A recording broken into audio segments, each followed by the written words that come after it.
Oh, shoot. It would help if I did the videos. Okay, so I'm going to put the starting soon back on again. Fix all my videos. No, I'll just fix them when I can see you. I was playing with all of the settings and fixing everything to make it look good. I hope you guys like it. All right. So all the way down.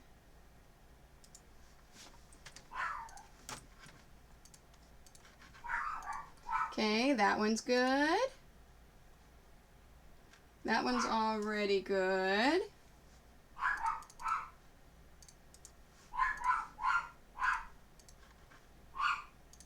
Okay, that one's good. And then main video. Fantastic. Hi. Now that I've got the videos up and going, yeah, that's awesome. I'm going to switch it out to the starting soon. That way I have a good place to loop it into for the YouTube video, now that I've got everything working. So...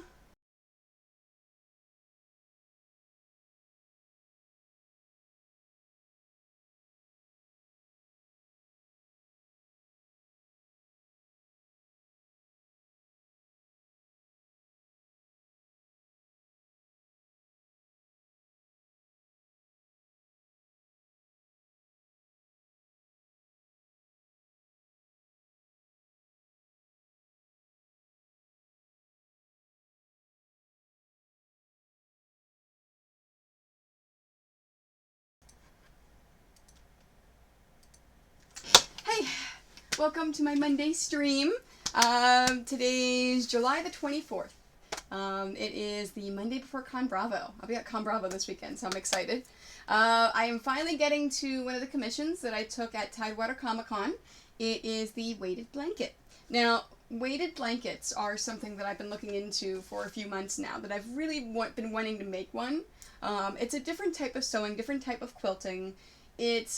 It actually does two things. It gives more pressure onto you, and it also allows you to play with something. So it's a tactile thing. It's not, I don't know if it's proven, but I know friends of mine that have autistic children that they actually get comfort from weighted blankets. And that's what this commission is for, is someone who has an autistic child, that she wants to try it to see if it helps them get to sleep better at night. So I'm going to go through step by step for how I'm going to make it. It is the first time I am making one. So I don't know how this is going to go. We'll see. So let me walk you through all the pre-stuff that I've done. First, I've set my regular sewing machine up. I'm using my quilting foot on my machine because it's going to go through a couple of layers and I wanted to bounce. I'm using black thread on top, black thread on bottom because it's going to blend in with what I'm doing. I, of course, have the kitty cat cam. I think I fixed it so that the it's not as bright and doesn't shine off of her like it did last week. And then back here, let's see, back here I've got all of this stuff ready to go. So I've got my backing, I've got my top, I have my poly pellets, that's what's in here. I have my scale, and I have my container with the first amount of poly pellets that I'm doing. Now I do want to get a pencil and pen so I can take notes. Now, the first step I did, first let me show you the top of the quilt. So the lady that commissioned it wanted a Kylo Ren. Oh my, I couldn't think of his name. Wanted a Kylo Ren quilt for the weighted blanket. So I'm using a panel for the top. So the first thing I did was I measured the panel to make sure that I knew the dimensions, and the dimensions of the panel were 35.5 by 43 inches. So the second thing I did was then cut the backing, which was a larger piece of black fabric.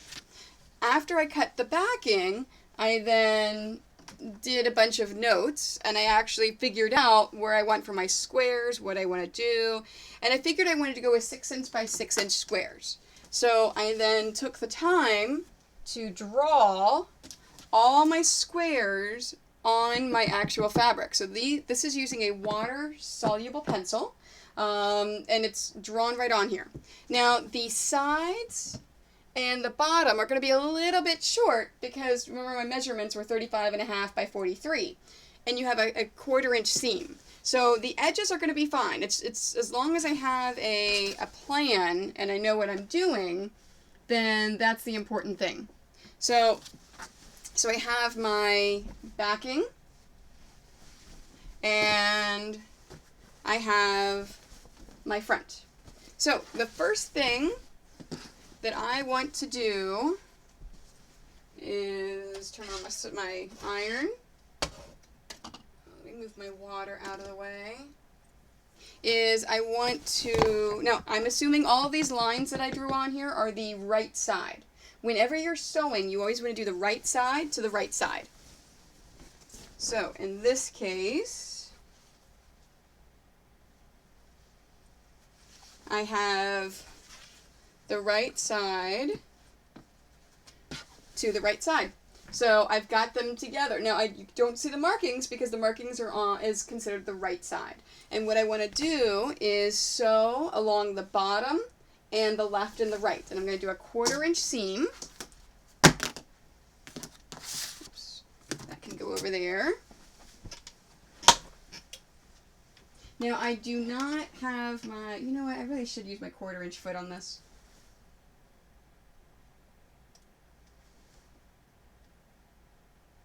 Yeah, I'm going to change my foot.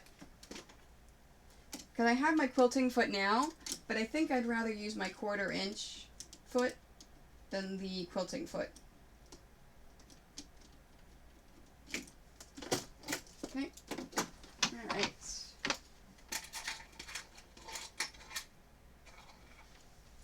Because I want to make sure, whoops, I kicked the camera by accident. I want to make sure that I get a good 1/4 inch seam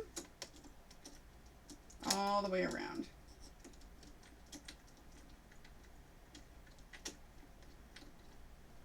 Now, I have not completely, I'm not making this up as I go along in my head.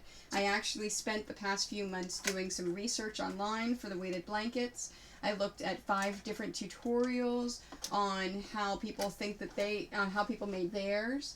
I researched the best way, and I actually wrote out a plan for what I'm going to do tonight. But this is the first time that I'm doing it. Alright, so here is my top. Now I'm not going to sew the top. I'm going to sew the left and the right and the bottom. Alright, and let me get my scrap in there.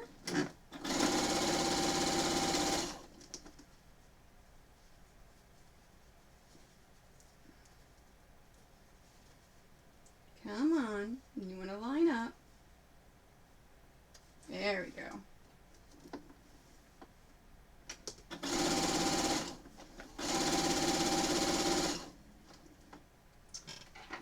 Scissors. And I'm going to keep that handy. Oops. Oh, it would help if I didn't drop the scissors.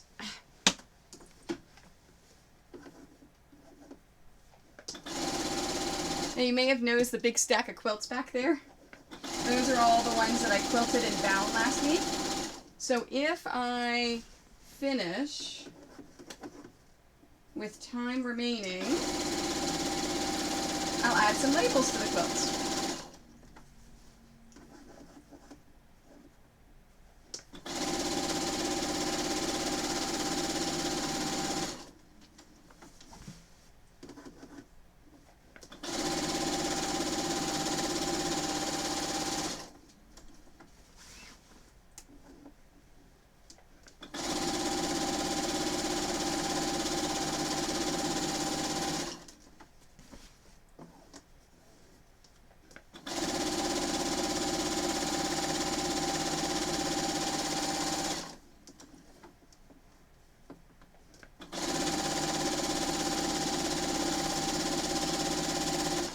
Now, you may notice here that my Kylo Ren quilt at the top of it is actually a little bit shorter than the back of it.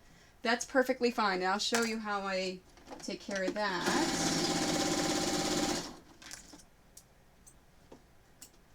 But first, I need to sew the other side.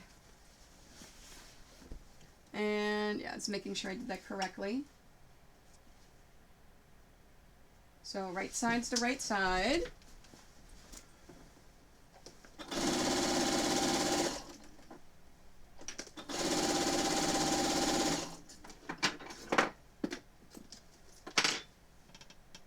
That was just I dropped my screwdriver. I'll pick it up in a minute.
Side.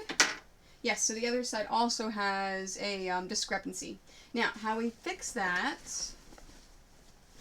is instead of using the metal guide right here, so instead of having the fabric just touching this metal guide to make sure I have a 1/4 inch seam, I'm actually going to pick it up and put it on top of it.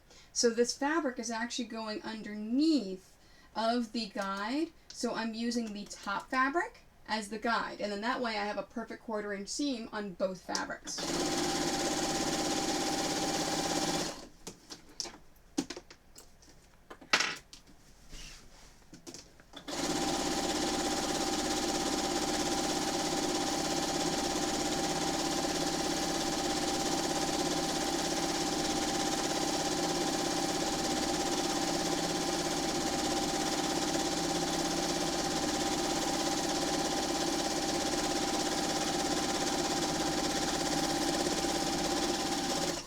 Go. So I've got the left and the right and the bottom all sewn. So the next thing I'm going to do is remove all of the hair. Whoops, wrong one. I'm going to remove all of the hair, dust, and dirt because I'm going to flip this inside out. So at this point, I'm going to take the opportunity just to make sure that there is no hair, dust, or dirt anywhere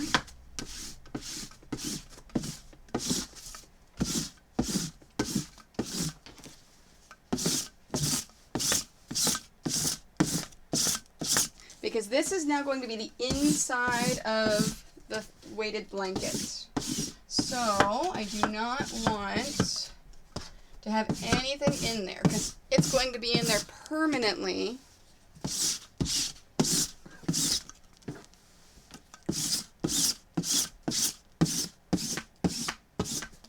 Okay, and now the other side. Now, even though I can't see anything, it's a lot easier to see on the black side. There may be stuff on this side, so you have to clean both sides.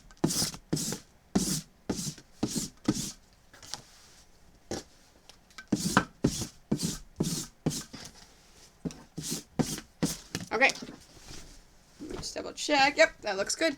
So, next step is you're going to flip this inside out. So I have my markings on the back and then the front. So you're going to take your fingers and you're just going to pop out those corners.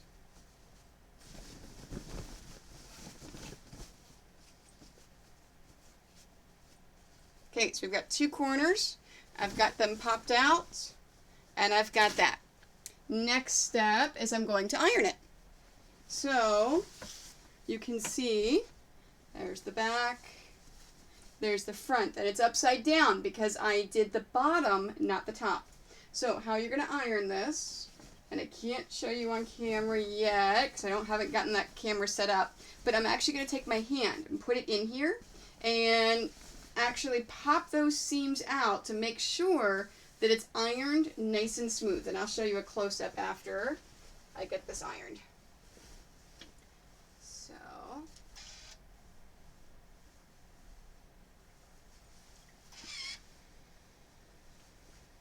there we go. Because you don't want it to fold in on itself.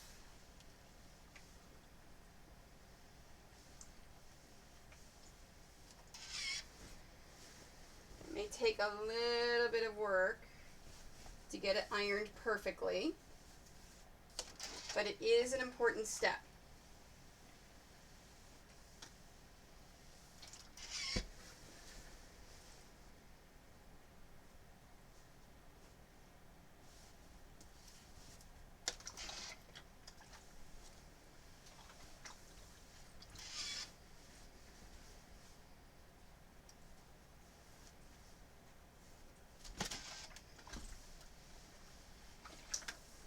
Alright, so I've got the bottom ironed, so you can kind of see it's nice and flat.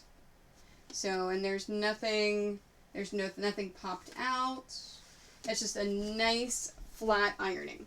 So now I've got the bottom, I'm going to be ironing the sides.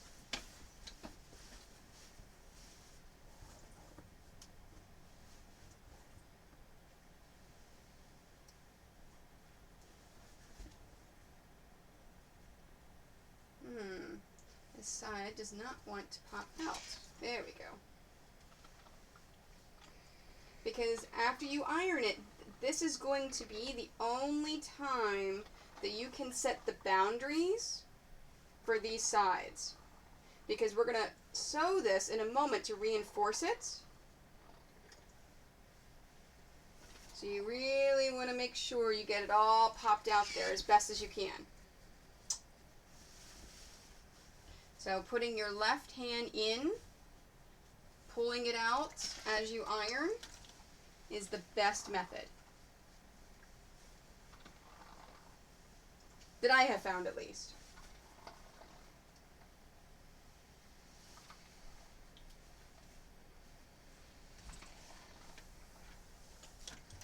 There, there's that side.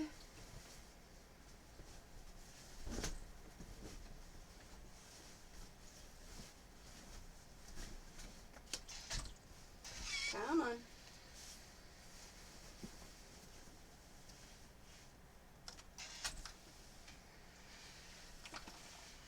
There we go.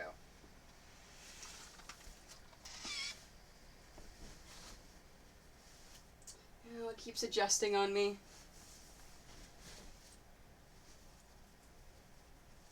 It's actually a lot harder than you would imagine. I've done this before in smaller things, but not like a larger quilt like this. Like I've done it on tubes or headbands, dice bags. I do this all the time. I flip and iron.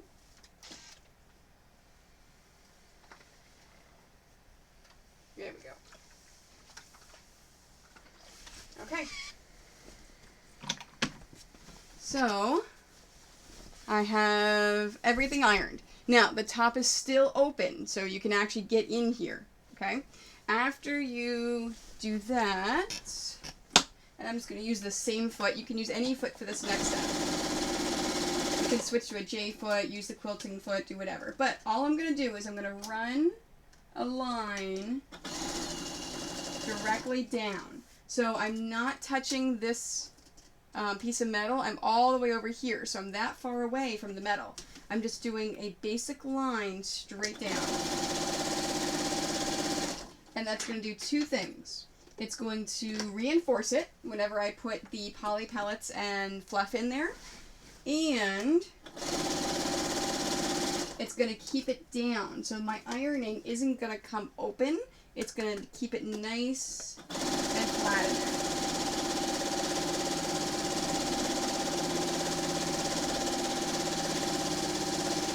So it's not even an eighth, less than an eighth of an inch. It's not even any kind of seam at all.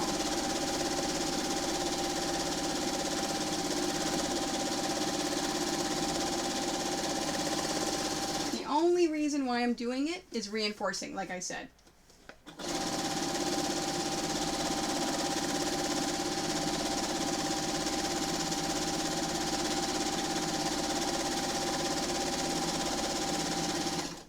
Now I can even turn it, get my, whoops,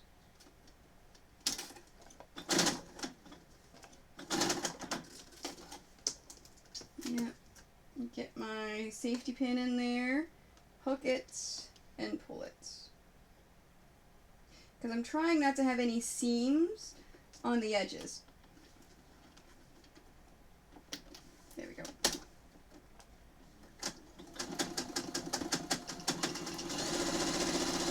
There you go. So all I did was continue around. So I didn't stop, put my scrap in, and then finish on. I came to the very edge, stopped, turned it, hooked it with the safety pin to help guide it, and then went through.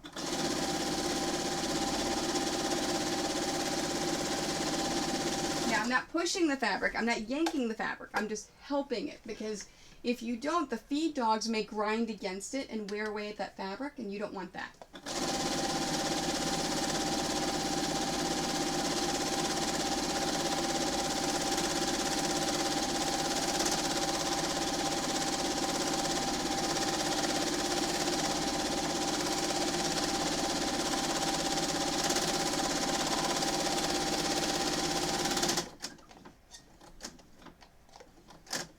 There we go.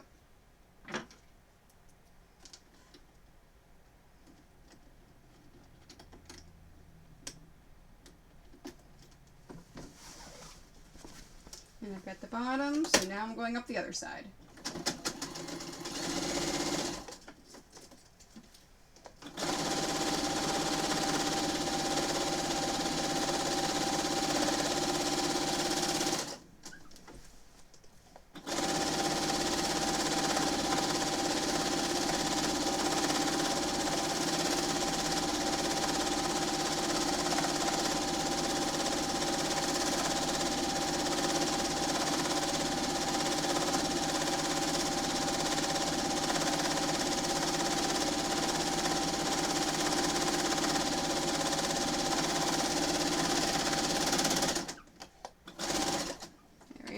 And then scrap fabric. There we go. Okay, so now I have it sewn along the edges.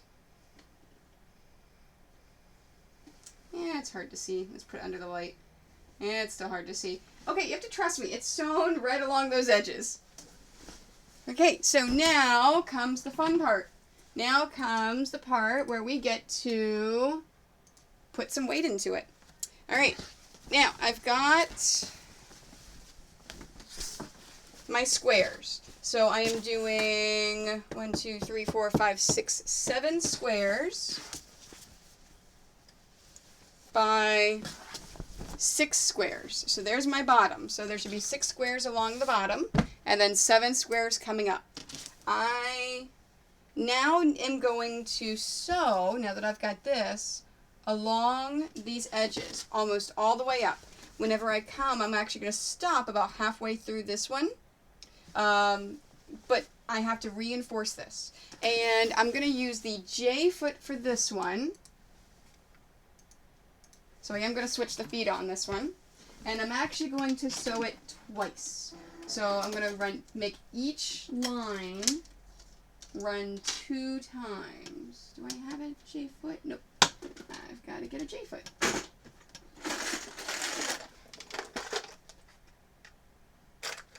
There's a J-foot.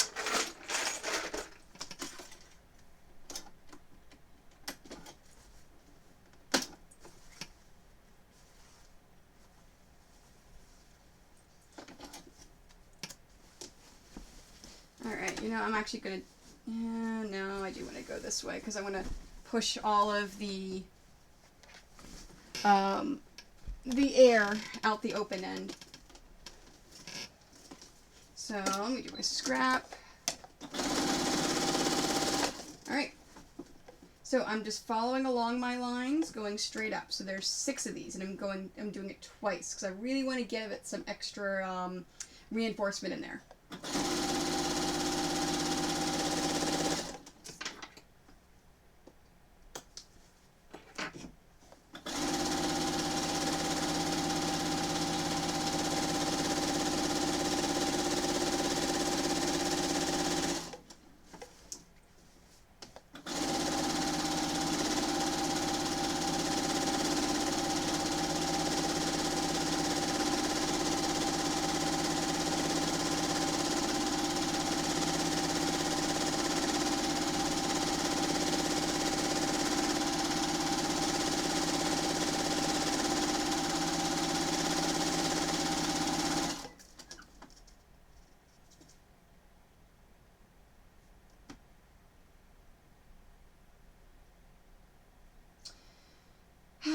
I started on the wrong end. I started on the open end. And I should have started on the closed end, and I did not realize that. So, where is my seam ripper? Seam ripper, oh seam ripper. Wherefore art thou, seam ripper? Okay, I had you up. There you are. You fell over. Again, like I said at the beginning, the first time doing this number 1, what did I do? I went along the long side, didn't I? Oh, I didn't even, oh, look what I did. I closed the top. I didn't even, yeah, where's the cat going? I didn't even sew the line that I was supposed to sew. Man. Alright, hopefully this is the only mistake I make today. I was even paying attention and everything. It's not like I wasn't paying attention.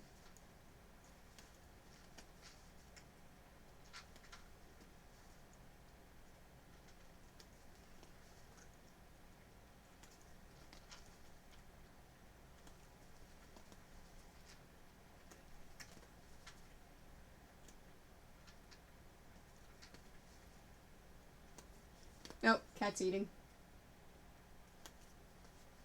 As long as she doesn't have any notions of coming over here and jumping on my table or my sewing machine.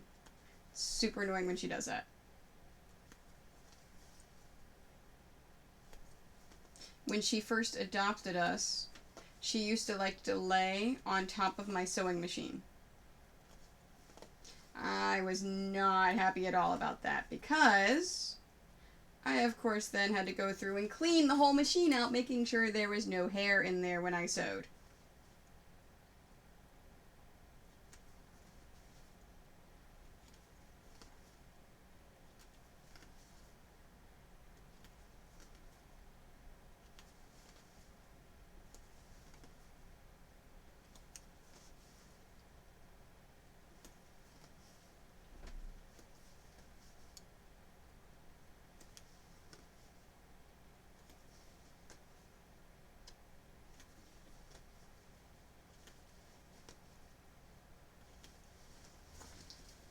Halfway. It doesn't make a difference what seam ripper you get. This is always the most tedious part, is picking it all out. My favorite seam ripper, though, the one that I'm using, I love it because then the next part, when you gotta get all the thread out, don't. Hey.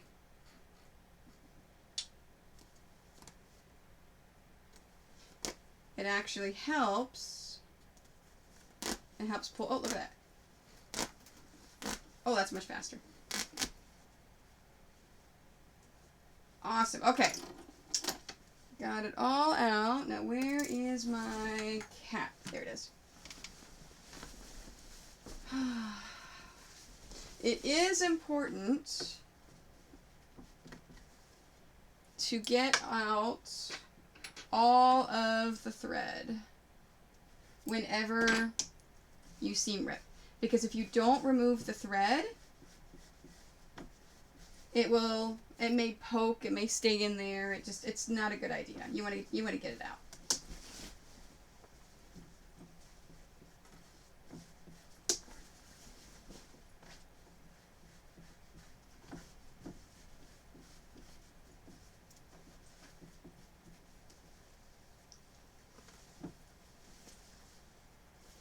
There we go. Okay, now for the front.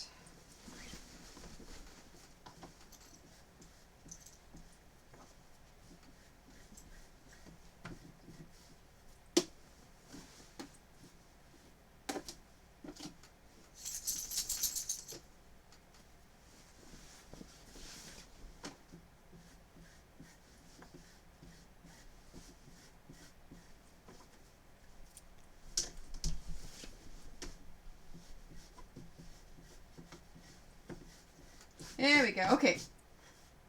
Let's try this again.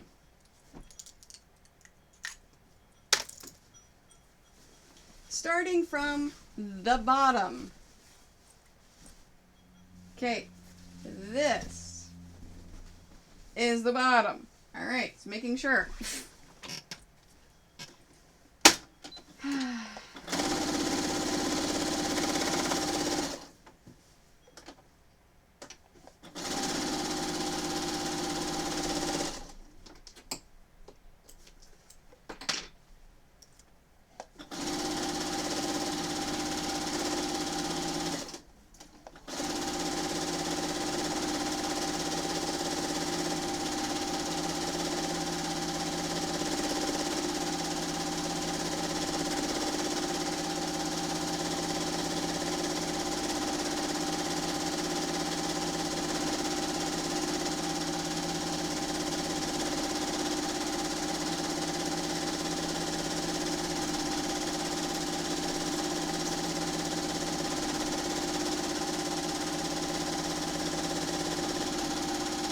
Okay, now as I get close to the top, I'm going to stop halfway through that top square. So I'm going to stop right there. Now, I'm not worried about securing this thread because I'm going to re-sew it whenever I'll re-sew it whenever I finish off the quilt. Make sure I had that. Alright, so let's do it again. So I'm going to do each one twice. Oops, I broke the thread. For some reason, my machine does not like black thread. It seems it always wants to break the black thread.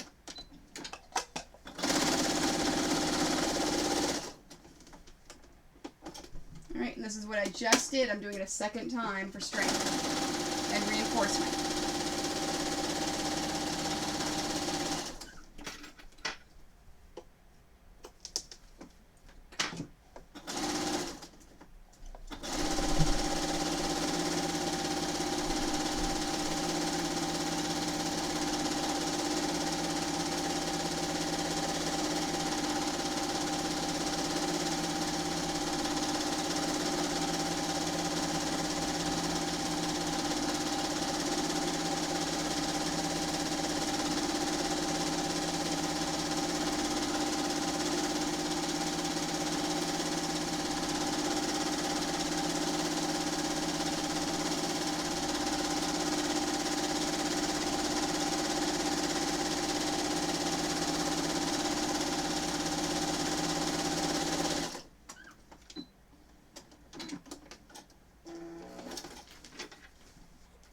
And I am removing the thread as I do it. Don't.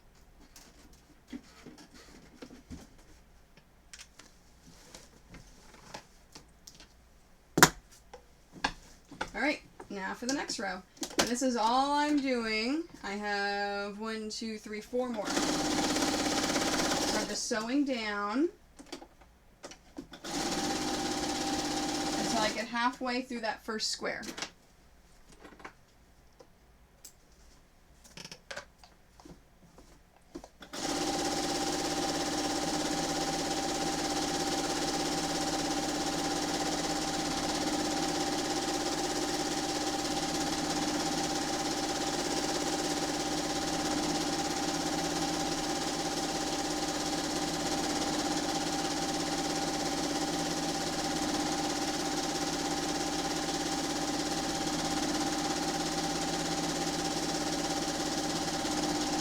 Following along my rows. Now, I said before that I used a water-soluble pencil. That means the moment that this gets washed, it's going to immediately disappear. I can also erase it with the eraser of my seam ripper. So whenever I was drawing my lines on, when I was going lengthwise, there are 7 boxes. So I initially drew one in the middle, so I knew where the middle was, and then went 3 inches on either side of it, and then just erased that initial line in the middle, so I don't get confused.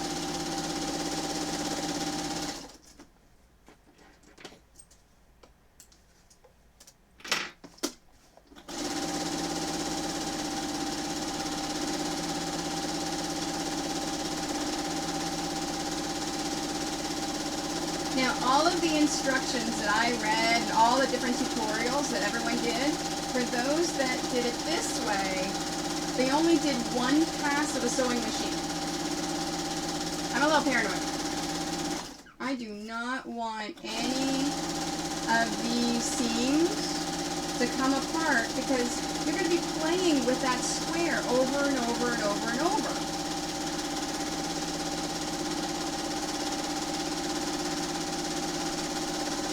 So just doubling it up really is going to give it some strength.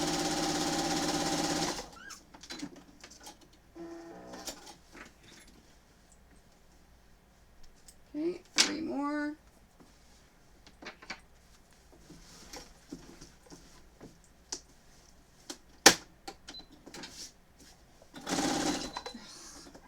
See, my machine just does not like black. Stay. And there are some machines that don't like a brand of thread, or they don't like a color of thread, or it's weird.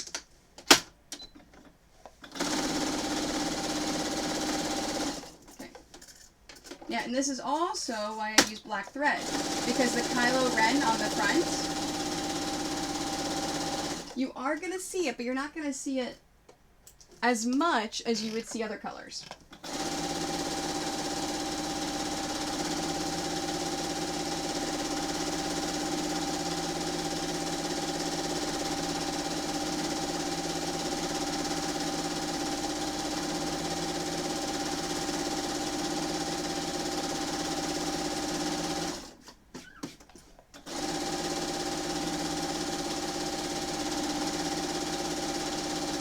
Now the nice thing about these weighted blankets is I do not have to pin them. So I don't have to get on my hands and knees and pin the different layers together.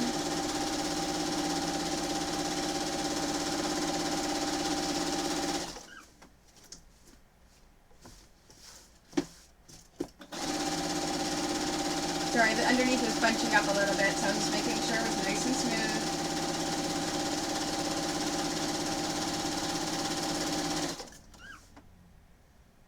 Oh, I went all the way up, didn't I? That's okay. I'll reinforce it. Only halfway up. Alright, come on, Tony. Halfway up. That one is not going to make a difference. As long as I don't do it to the others. I'll just pick those few stitches out at the end. And when we get towards the end of the quilt, you'll see why I'm only sewing halfway up that first block.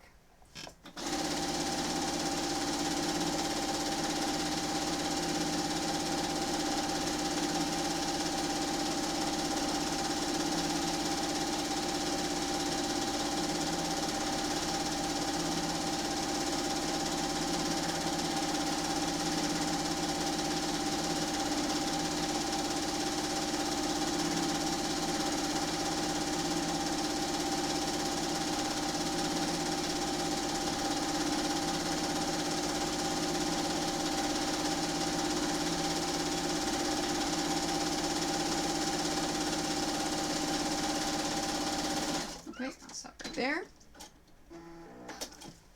And get rid of the thread on the other side. And seam ripper. Oh, seam ripper.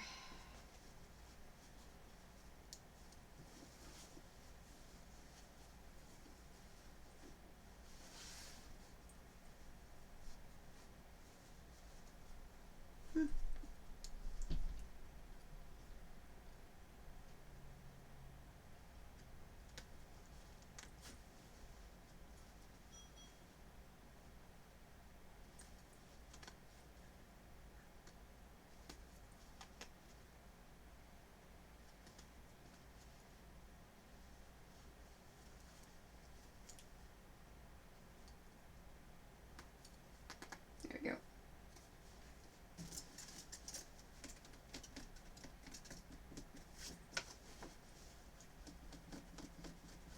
There we go. Okay, time for the next one. Get rid of all that thread. Now, you notice how I'm starting to bunch up over here? Normally, if you're doing any other quilt, you flip it and do the path of least resistance. But in this case, I have to start from the bottom. So, I just gotta put up with it.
Trim those.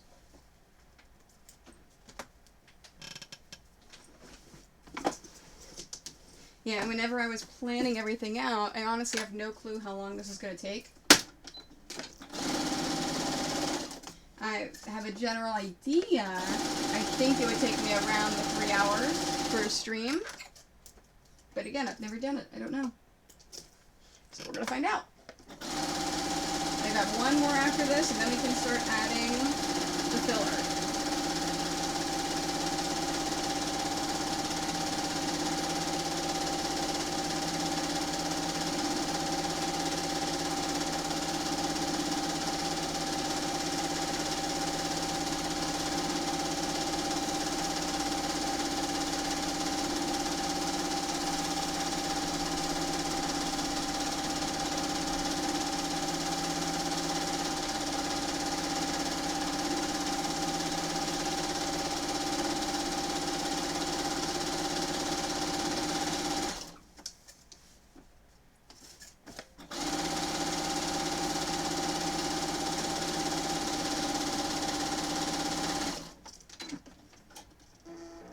Alright, one more, oops, column to go. Let's trim that.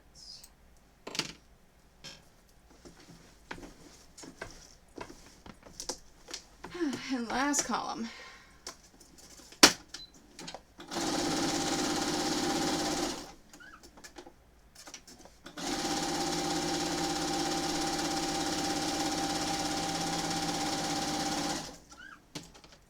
Hey Doug, how are you?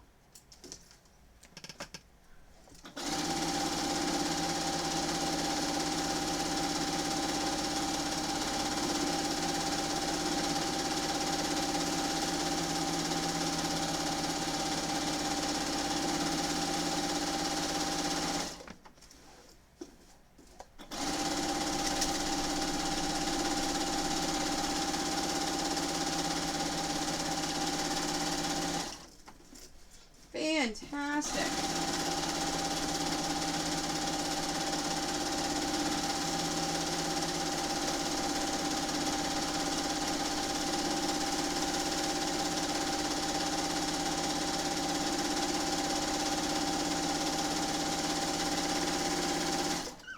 are. I am doing a weighted blanket today for commission.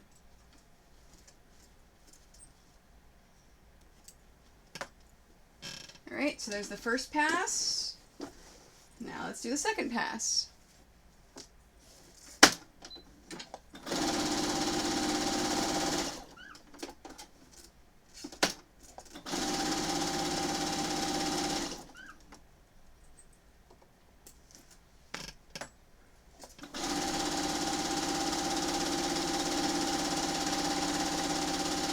And again, I'm just following along those lines that I drew on there when I did all the math.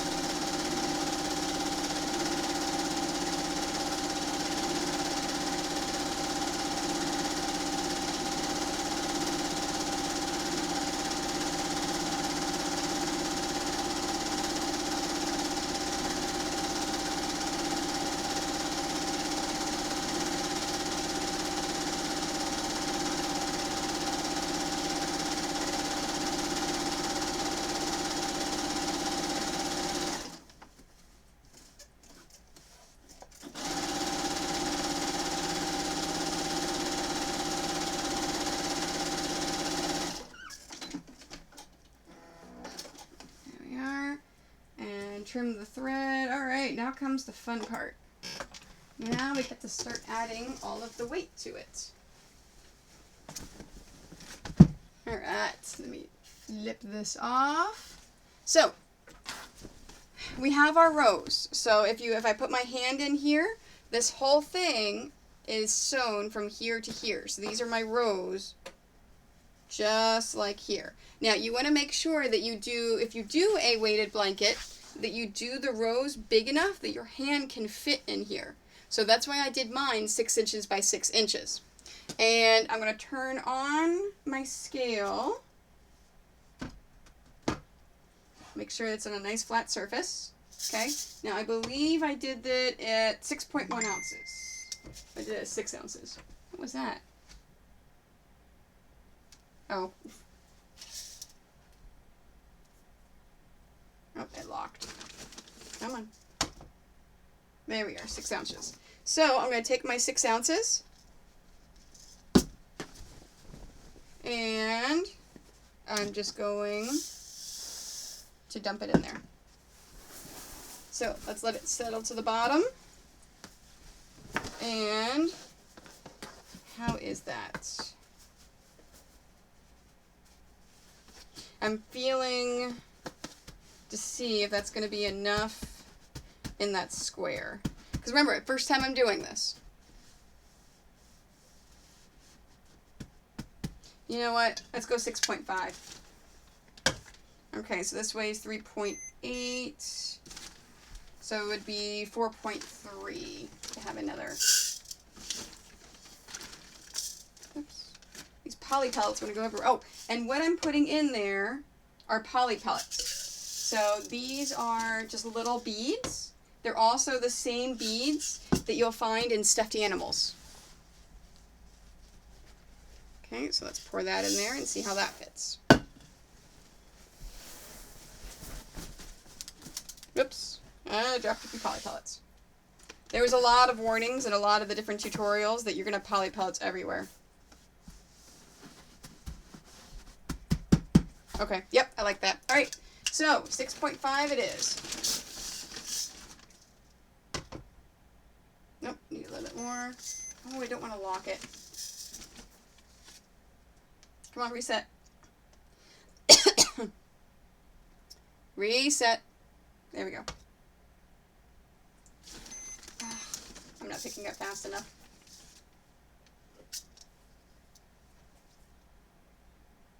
Come on.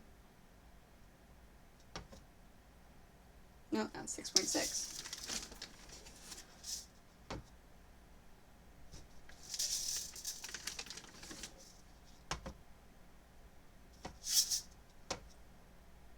There we go, 6.5.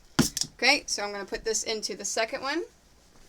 No, I do not want to put the pellets into an inner bag because the point of the weighted blanket It's for autistic children.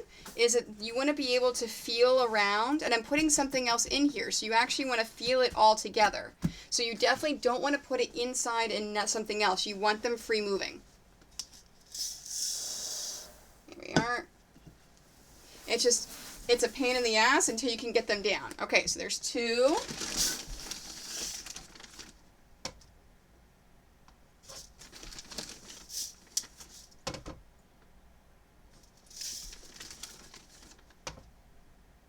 There we go.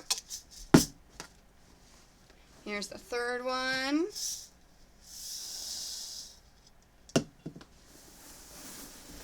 There we go. 3 more to go.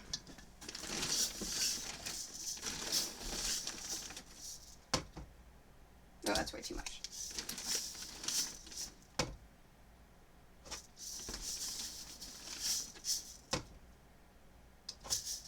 Not enough now.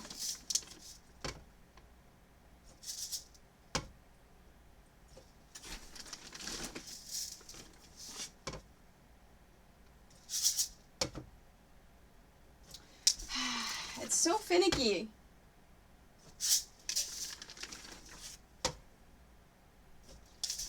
Seriously. There we go. Yeah, see, I haven't seen them at all for adults, but yeah, I could see how they would work for adults too for anxiety. You know what? It's already starting to really have a heavy weight. I'm thinking the 0.5 is too much.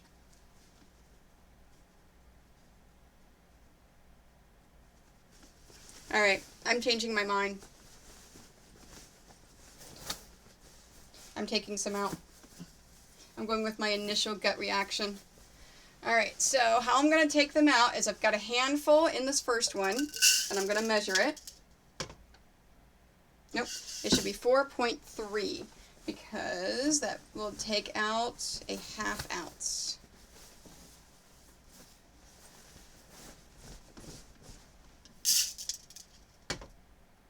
Okay, 4.3. So I've taken it out of the first one. So now I'm putting into the second one. Okay, so I need to get 5 ounces out of here. Because remember I said this is the very first time I've ever made this. So it's all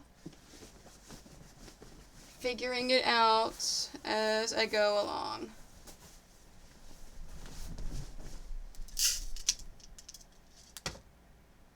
Nope, that's too much.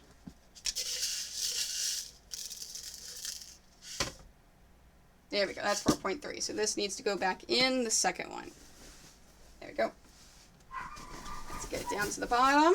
Alright, now for the third one. 1, 2, 3. Yes, I know, Soleil. We like barking at people.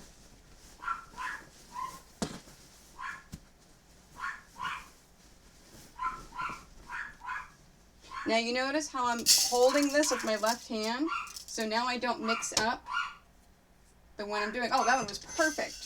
Look at that. Okay. Now this one. Okay, just making sure I've got the right one.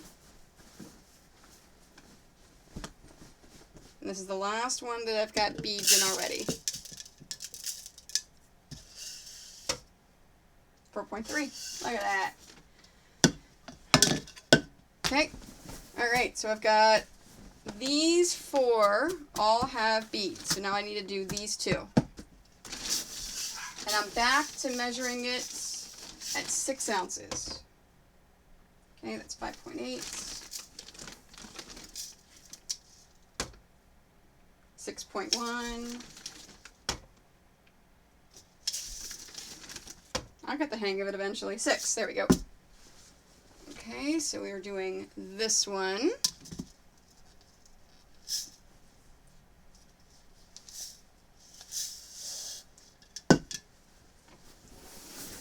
There we go. And then let's do 6 on the last one. Nope, 6.2. 6. Fantastic. I'm finding I'm getting better at judging how much to get the more I'm doing it. Now remember, the left and the right ones are a little smaller. They're not quite 6, but I still want to put the same exact weight in there. Okay, so I've got my weight. So I've got them in here. You think, oh yeah, that's enough, right? You've got that in there? No, it's not enough. Normally, normal people will get a big bag of polyfill. Yeah, I'm not a normal person.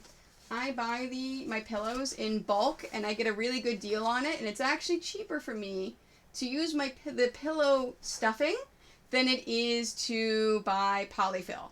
And I really like my pillow stuffing. It is a fantastic stuffing that is so much softer and nicer than polyfill. So I am cutting apart a pillow. And we're going to use pillow stuffing.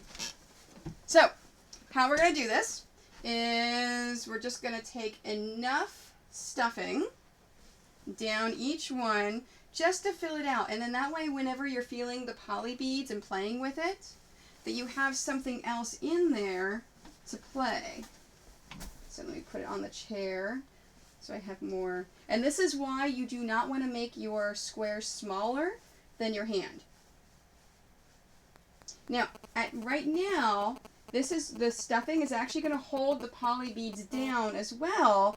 So then that way, whenever I sew it across, I'm not going to hit the poly beads because the stuffing is going to hold it in place. Once you've sewn it, you can then play with it and get the beads into that stuffing. So you don't want to stuff it too much. You just want to stuff it. Oh, I can't show you there. I'll show you after I sew it in the camera back there.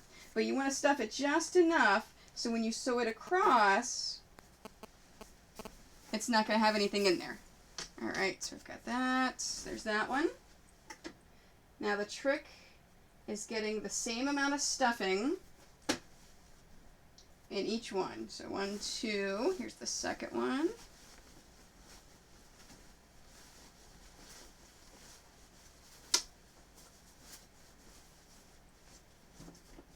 So I'm feeling, and let's move that so I'm not blocking.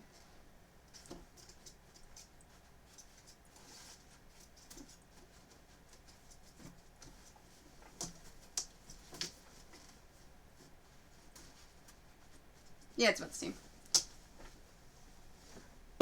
Oops. I'm dropping everything. Okay, stay. I didn't plan out all of the things, obviously. 1, 2, 3. A little bit more stuffing. I'm trying to judge it as fits comfortably in my hand. I think that is the right amount. No, definitely. Well, now, Doug, is that going to be before or after I make you a TARDIS?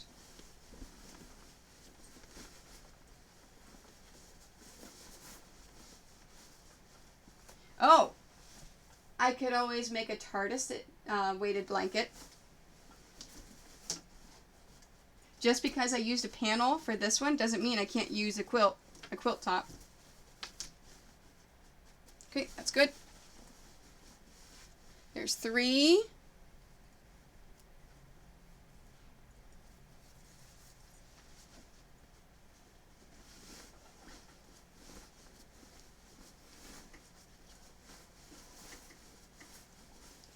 And 4. And this is another reason why I doubled up those seams whenever I was doing the columns.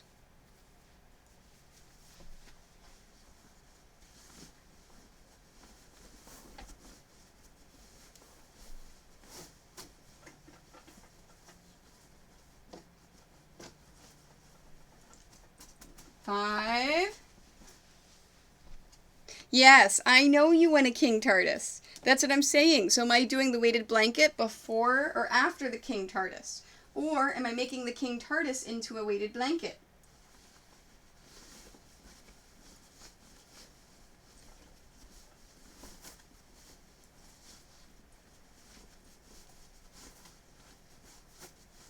Now the trick is going to be making this uniform throughout. Okay. All right. I have my stuffing. So you can kind of see the bulk down there. I've got my stuffing and I've got my poly beads throughout that last row. So now comes the trick of sewing this without hitting the poly beads or the polyfill.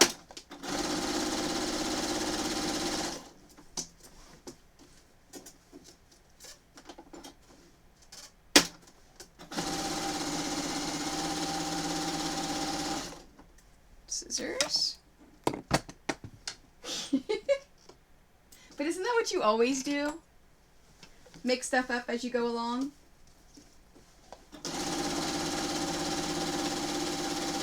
Now I want to try to move slowly here because I want to make sure, like right there is a bead. Let's get all the beads and all the polyfill in there. Because this first pass is super, super important.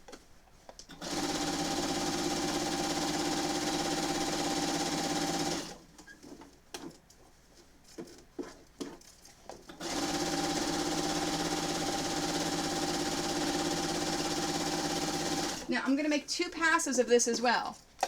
Yeah, you are epic at making stuff up as you go along.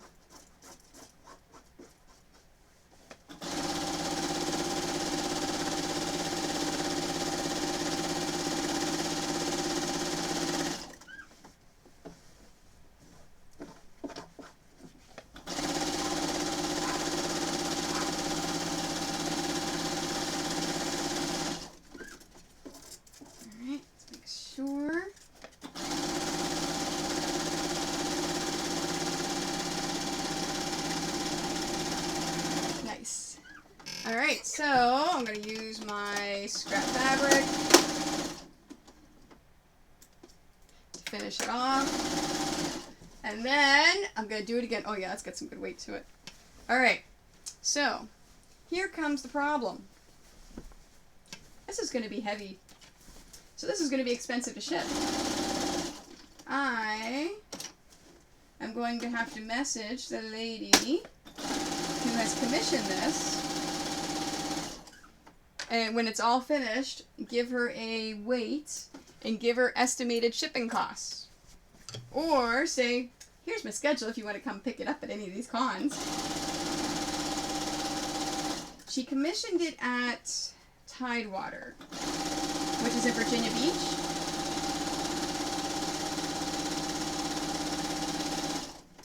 I'm going to be at Dragon Con. Yeah, I don't think I'm going to be at any conventions near Virginia Beach. Like, obviously I knew it was going to have a weight, so it'd be heavy. Yes. You can definitely make a puff quilt. So I know what you're talking about, the puffy quilts. You can definitely make the puff quilt the same way. Just don't put the poly beads in there. But as I'm doing, this is so cool. Like, having the poly beads in there is not just giving it weight, but like, I want to make myself one probably. This is really cool. I like sitting here playing with it. If you think Angel J, if you think of a good stuffed animal, not just stuffy.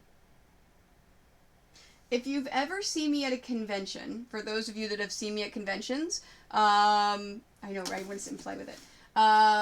If you've picked up Nicole's hacky sacks, she puts poly pellets in them. Like, a good way to figure it out is if you go to a craft store and just pick up a thing of poly pellets, a small bag, just sit and, like, kind of play with it, and then you can get the good tactile sensation of it.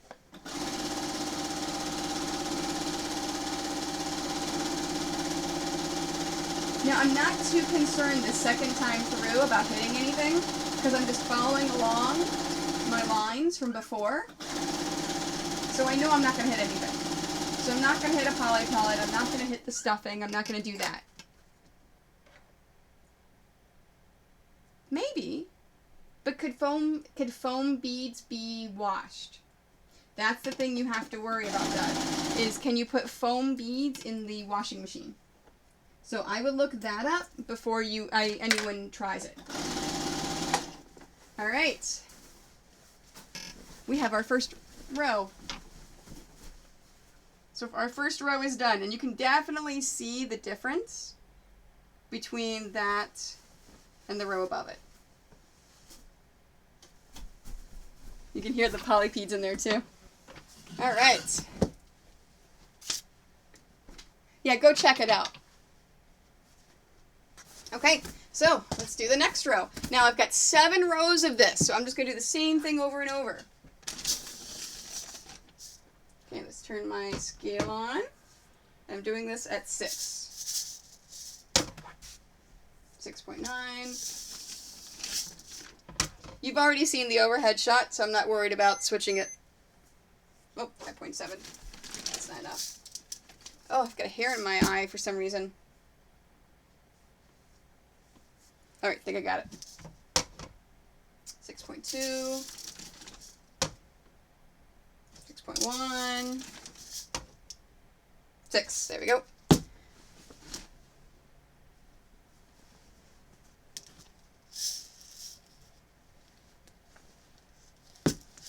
Come here. Now, I can already imagine that last row is going to be a pain.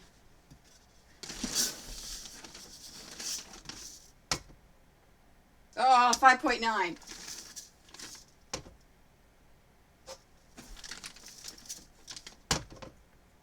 Six.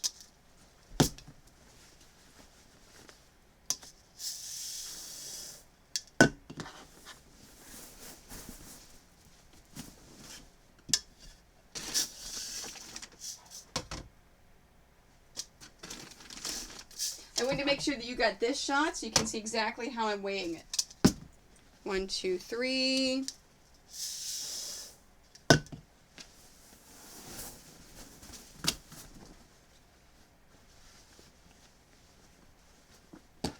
I've got that one right. Yep.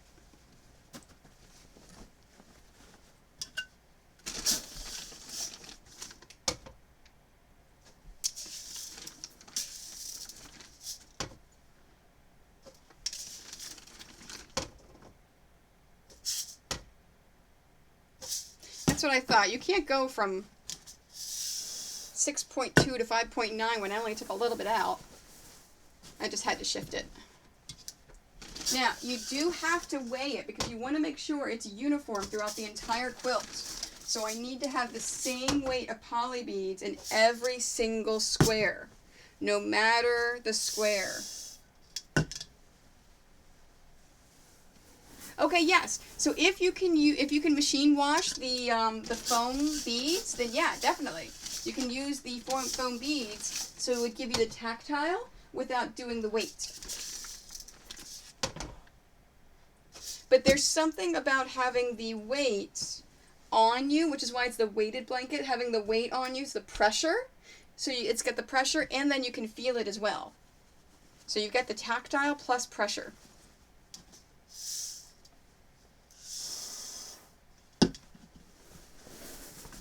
The important thing is no heat. Oh, no, and it's the same thing with poly beads too. You cannot put these in the dryer.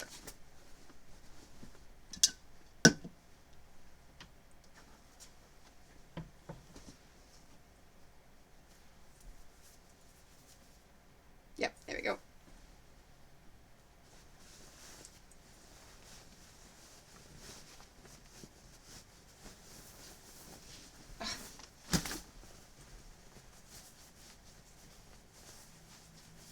Now, obviously, if you have bigger hands, like I know Doug's hands are much bigger than mine, if you make one yourself, you have to make sure that you make your squares in relation to your hand. You have to be able to take your hand and put it through here in order to stuff it. Yeah, so the weighted blanket may be nice for you, Doug, for on your feet.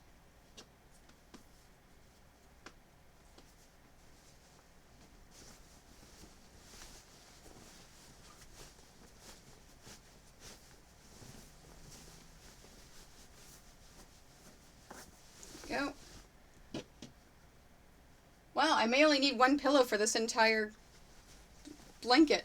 I was thinking that I had to go through 2. Still may have to go through 2.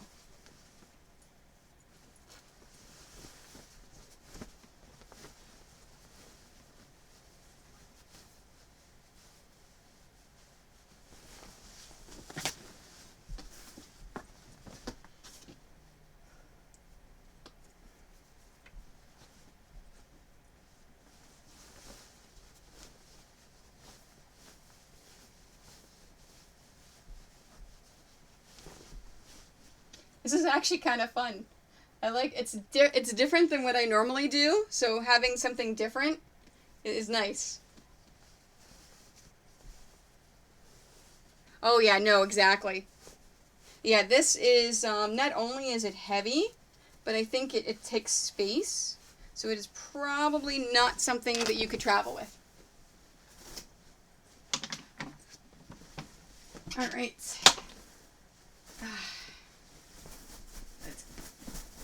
I'm shaking it in order to get everything down to the bottom. Now, and again, this is why I reinforce these edges, so I don't have to worry about it shifting when I'm getting ready to sew it. A lot of the tutorials I read warn that the more you do, the heavier it's going to be and the harder it's going to be to sew because of the bulk. Okay. Already second row, it's starting to get harder.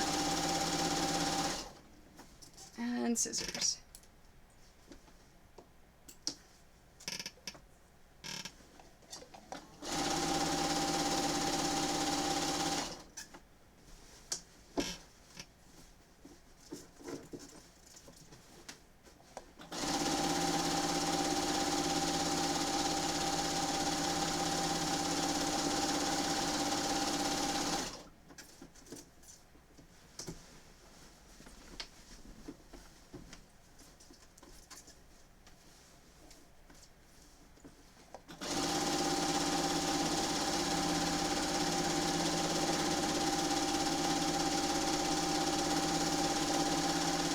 The biggest thing that I need to watch out for that concerns me is hitting one of those poly beads, which is why I put the poly beads in first and then the fluff.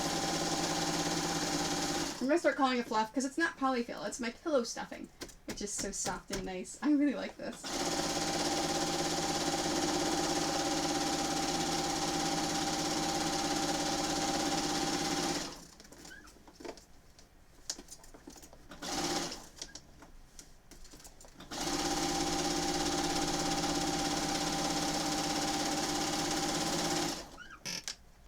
How's my bobbin?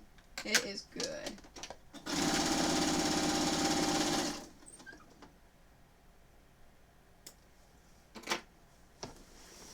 Oh, yeah, it's already starting to get some good weight to it.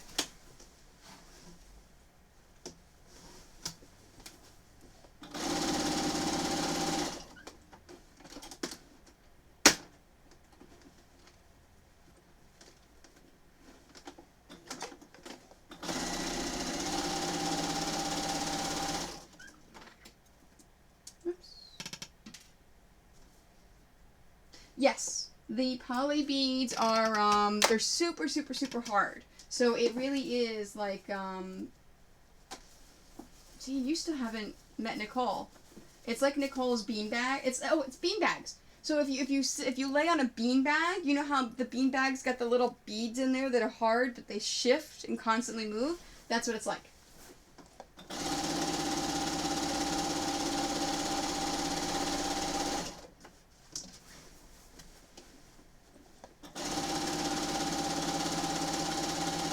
And like I said, all the tutorials I read only said to sew it once, but I am very, very paranoid about some things, and if a child is constantly playing with this, I do not want them to, oh, you did meet Nicole. I don't know, I don't know what I'm thinking.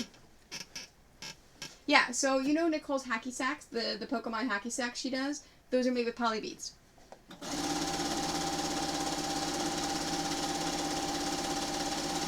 I keep forgetting that Nicole was at New Orleans. I don't know why I forget that.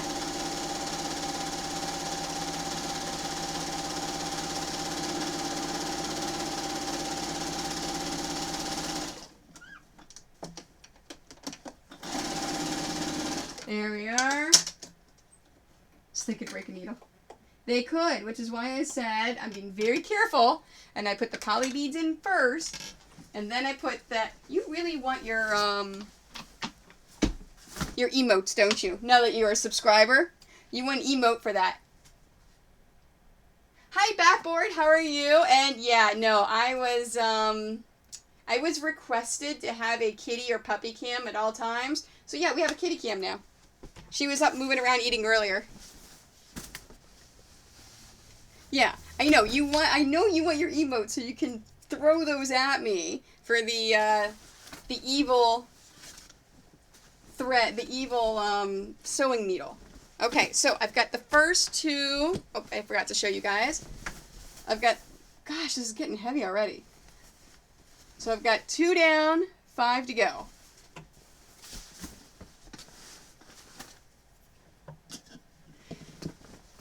All right, let's turn on.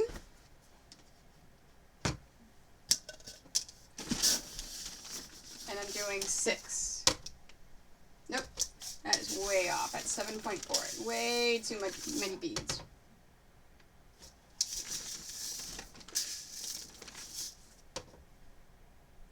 Yep, took out too many.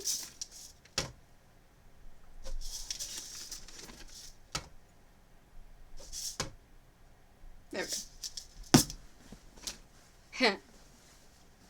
Why would you do such a thing? Because you like to torment me. No, that's one of the reasons why I'm doing the emotes the way I am. And I actually talked to the lady that's doing it, and we're going to do them in a way so that if I ever make partner, we can expand the line of emotes throughout the whole thing. Oh, fantastic! Fantastic! I am so excited! I want to see it. Send me a picture. I want to take a picture of it because I love, love, love, love seeing when people make quilts for my patterns. That makes me excited. That is fantastic.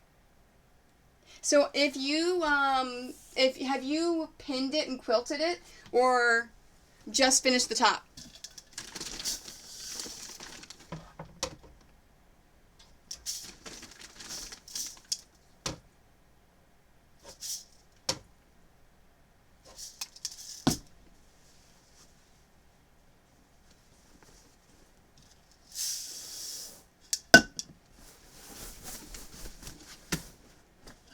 Okay, so if you look at my YouTube channel, if you go to my site, or even on here, if you scroll down and you click on the YouTube channel, I have 2 videos that I did last Wednesday and last Friday of free motion quilting, of how you can practice and make some sandwiches. You can free motion quilt, or you can quilt it straight along, but make sure you pick a good batting. I like a cotton poly batting. So pick your batting, pin it, quilt it, and then I did a stream on Saturday, which is also up on YouTube, of how to bind it. So you can do that too. Or, if you want, there are sewing and quilting stores that will do it all for you. If you just want to hand it to them and say, here, quilt and bind this, they'll do that. But I've got a couple of tutorials up there if you want to do it yourself.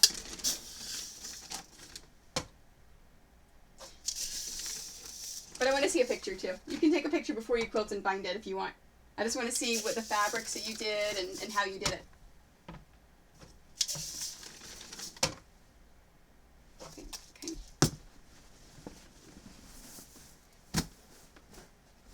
This one, I couldn't remember because I was talking, how far I got. Okay, so this is number 4. If I say the columns out loud, I may remember it.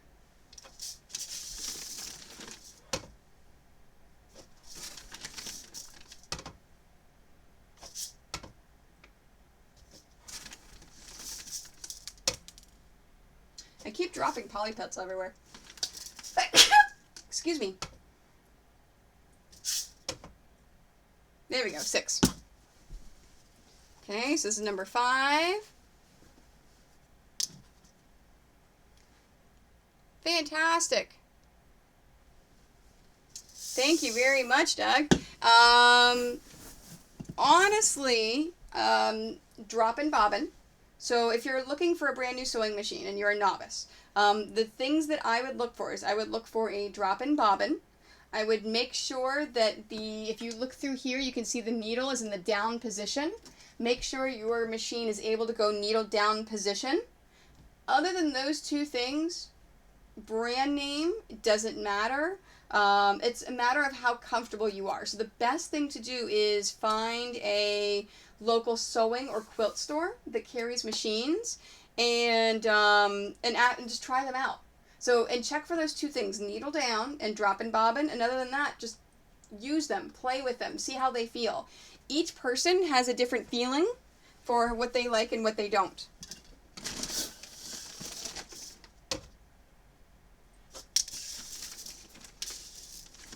And it also depends upon what you're going to do with it. So if you are just going to be sewing cotton and you're not going to be quilting, you're just going to be making the tops, then, there we go, then you're not going to need as heavy duty of a machine as if you're doing leather or Velcro or things like that.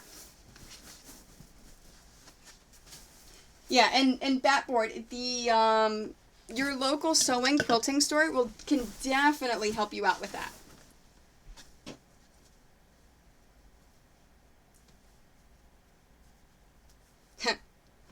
Okay, but what materials is what I'm saying. Materials make a difference.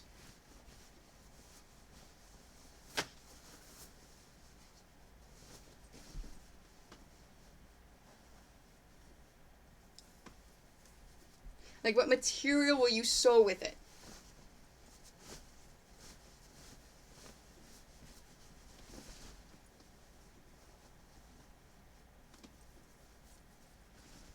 Okay, I am making good progress, so that tells me that I am going to mess something up, or when I get to the end, it's going to be super hard.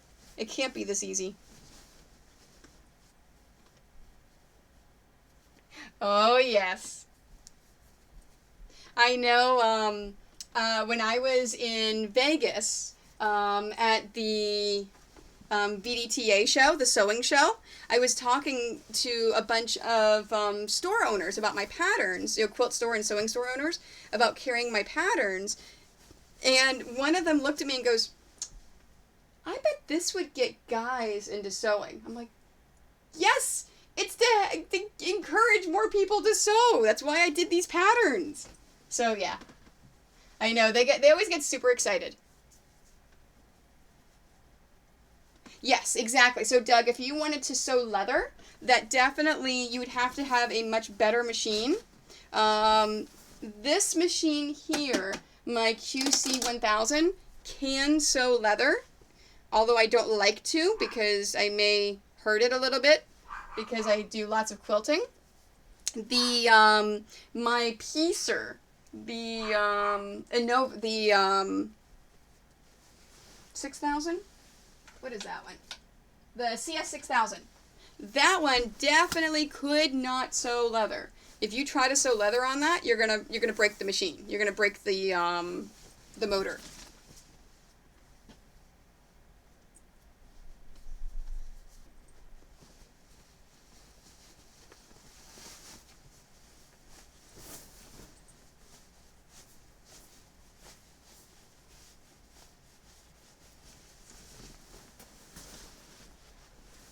I know, there's something about when the sewing machine is running, and just the sound of the machine for me is very calming and relaxing, and I love it. Alright, I'm making sure that I have stuffing in all, because I was talking while I was doing, yep, looks good. Okay, now I'm going to start switching it and going it from the other side, because There is a lot of beads and a lot of stuffing, and it's really hard to stay on the machine. Okay, yeah. This is the point where all the tutorials I read said it's going to start getting hard.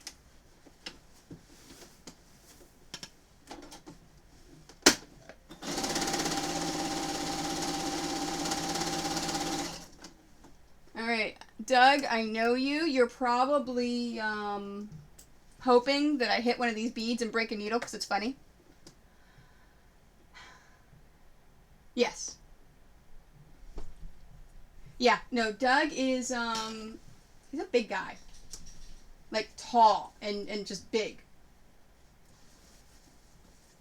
Like, me at 5'2", with how petite I am, at 5'2", he dwarfs me whenever I see him.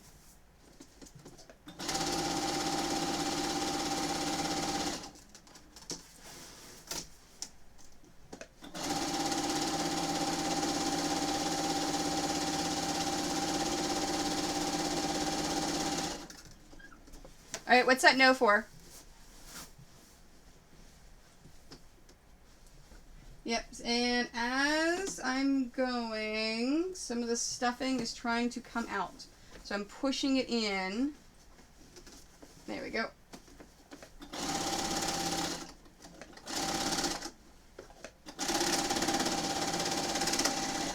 Oh, I broke a needle. I broke the thread. Oh, I bet the no is because I bet you're trying to root for breaking a needle. Okay, so I'm having issues getting this through my machine. And I've got a little bit of a nest of thread I've got to clean up. Okay, that's fine. Well, actually, since I've switched my needle brand and I only use the Schmetz Chrome, they're actually a really good price. And they're fantastic needles. Oh, that's cool. And the cat is... Okay, I apologize for my cat. She's a very rude cat. She likes to show her stuff to the camera, apparently. So, I apologize. Okay, so the problem that I'm having with my machine is there's so much weight over here, it keeps pulling it. So, let's try this again. And I'm going to try to pick this up and put this over so it's not as much weight on it. There we go. Oh, I broke it again.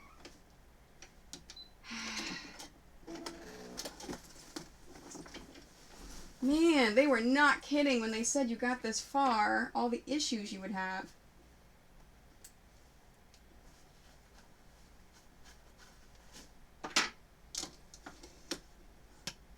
And again, my machine does not like black thread, so it likes to break it.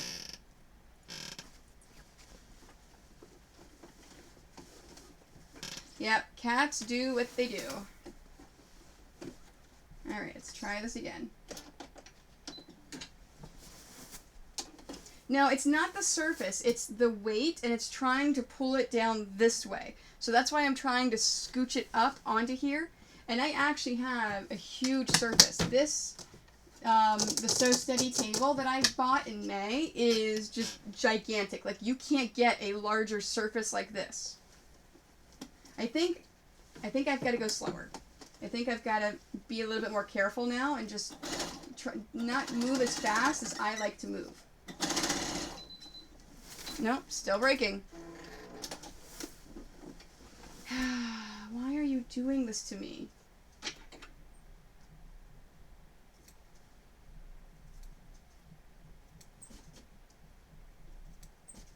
Okay, let me redo the bobbin. Oh, you know what? That's why my bobbin thread is caught and it's not moving anywhere. Okay, so it wasn't me at all. It was my machine. And I lost the plate. There is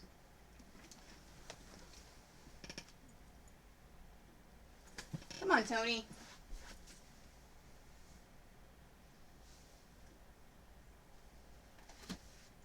Seriously, how can you drop a bobbin plate and not find it? That's a super simple thing. Oh, I bet it fell under here.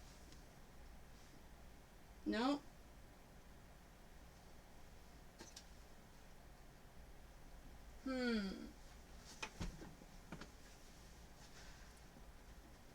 Did it fall the other? Seriously, how do I lose a bobbin plate? Oh, because it fell into the drawer. Alright, new bobbin.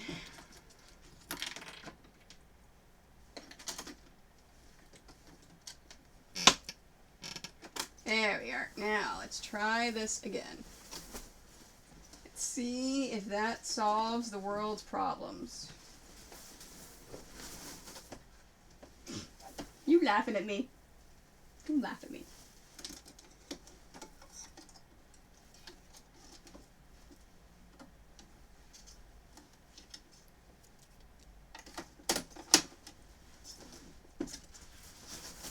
Okay.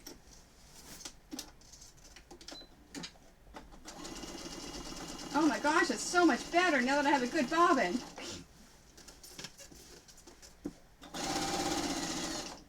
Alright, now I can... Oh. I love you guys.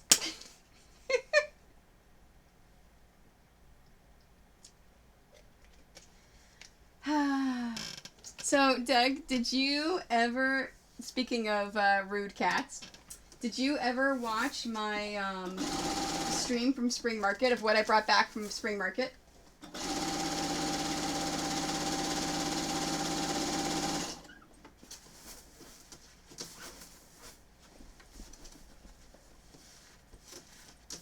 Oh, there's poly beads that are...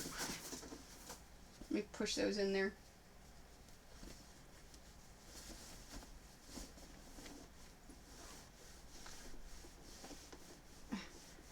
There's poly beads in my line of sewing, and I do not want to hit a poly bead and make Doug laugh.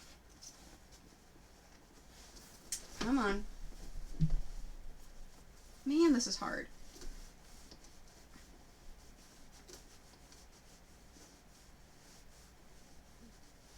So, I met a fantastic designer that I fell in love with instantly. And she had a line of fabric, inspired by her cats. And yeah, after I finish this row, I've got the fabric next to me on the shelf. I'm going to grab it and show you some of it. Like, I fell in love with this woman. So, and the reason why I say that is because Wednesday... Initially, I was going to do dice bags and quilt kits, but I'm thinking I'm going to go ahead and start on the pillows that I was going to do Thursday. So the cat pillows. So I'm thinking I may use some of this fabric in the background or something, or in the actual pillow. I haven't decided yet. But it is amazing.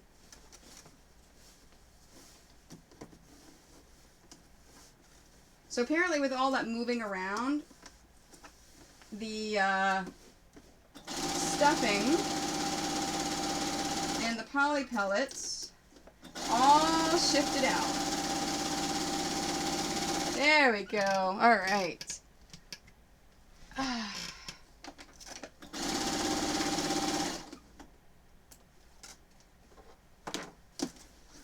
right, let's do that one again.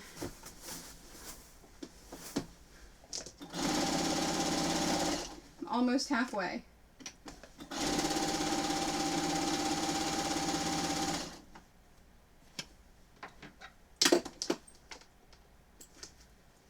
See, didn't I say this was going too easy and there's something would happen?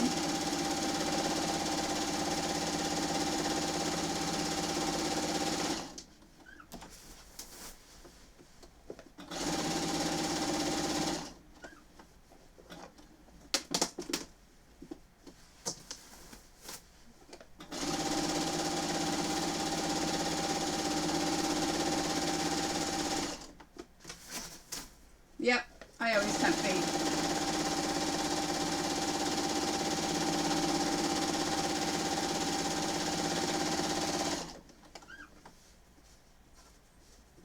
Alright, get out of the way, beads. I do not want to run over you.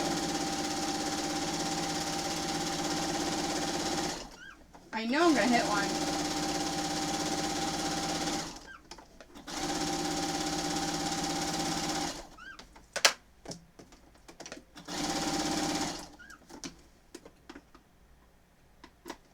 Okay.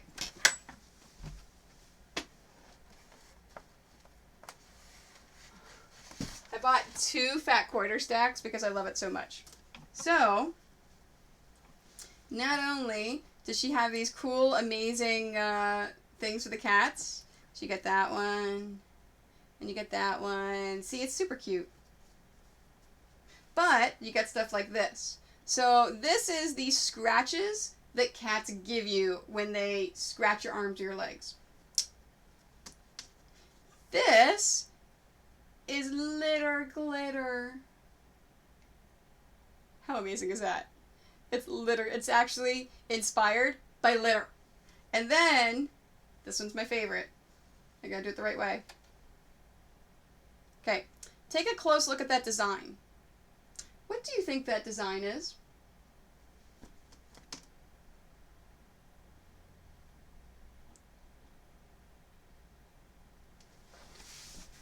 So, this wonderful, beautiful design. Any guesses? And I'm going to look at Fatboard's quilt while you guys give me answers.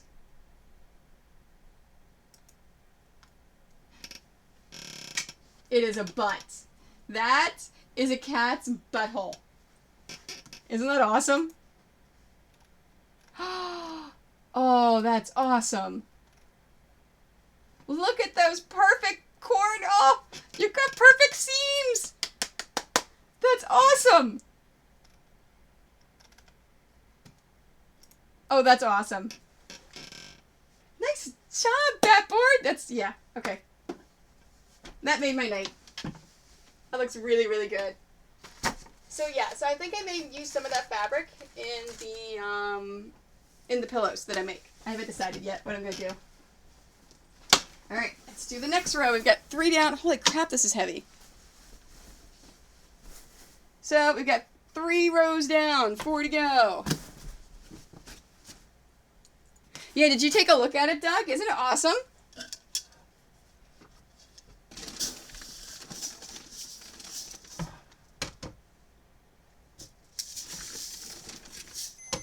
No, what are you doing? Reset it. Come on, reset.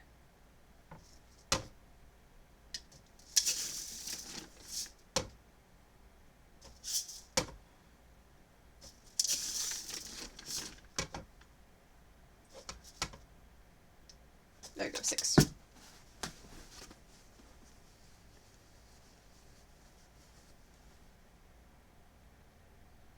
Yeah, see, and that's the thing, and that's what I was trying to get with my patterns, and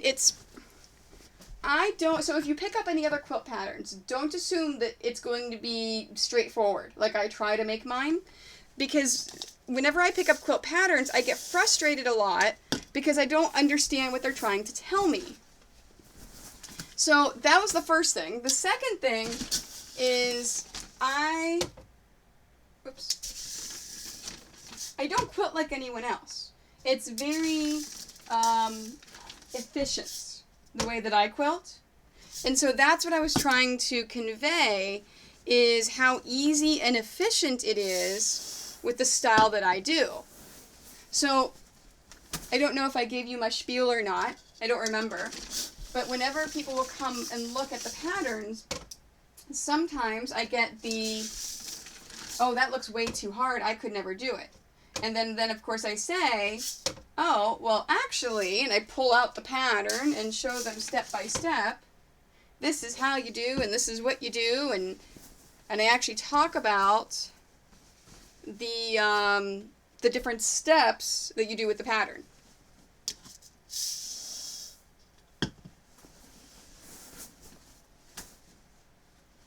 So Too Many Games was in June.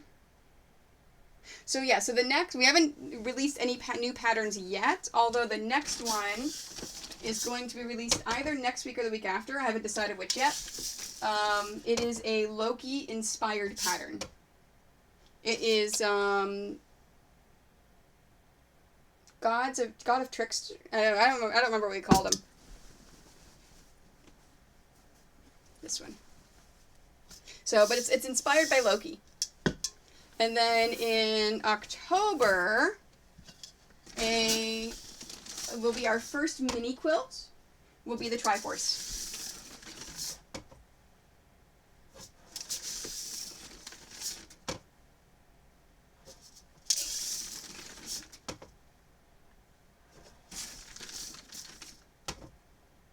There we go.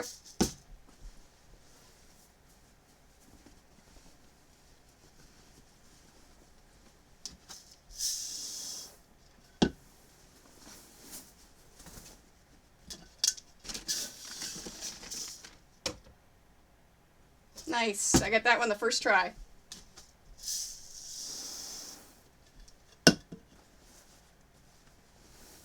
Oh, I think we did the Trickster guy. You know what? I can look that up and tell you.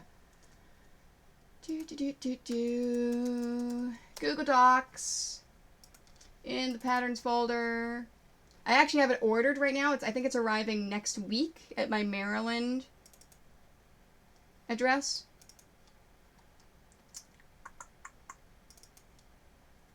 He is the God of Mischief.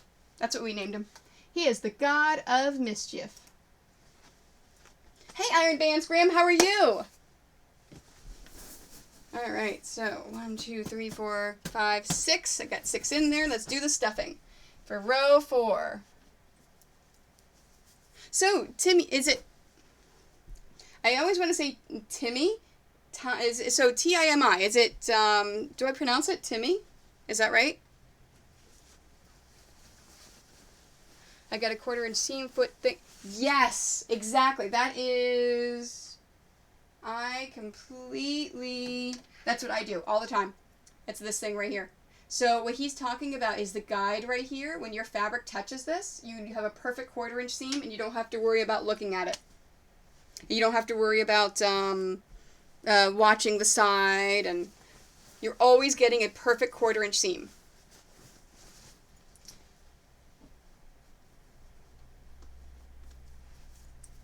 Did the ladies at the quilt or sewing store help you pick that out? Okay, awesome. So, Timmy, how was the quilt show on Saturday? Oh, and Batboard, Iron Bandsgram is another quilter here on Twitch. So she does mostly embroidery work, but she does art quilts and other quilts as well. It's pretty awesome. Nice. Okay.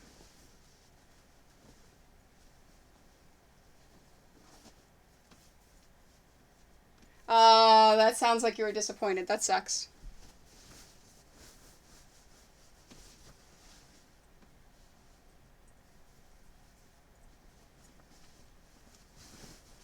Okay, so I guess I can say I'm not too jealous anymore then, if it was just okay.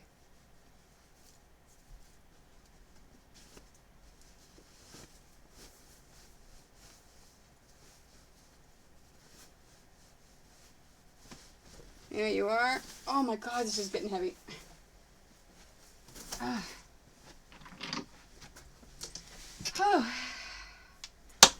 Okay.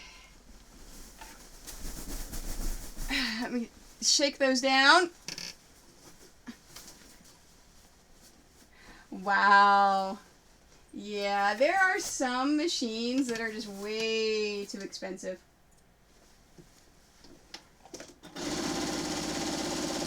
Sometimes I wish I was independently wealthy, so that way I could just get anything I wanted and pick up any sewing machine.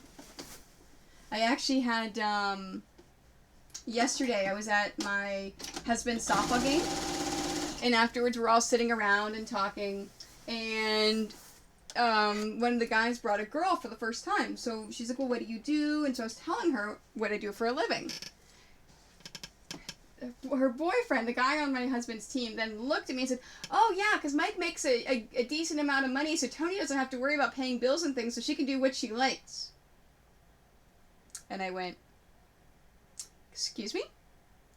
Do you know how much I work, how often I work, and I have to pay bills? This is a job."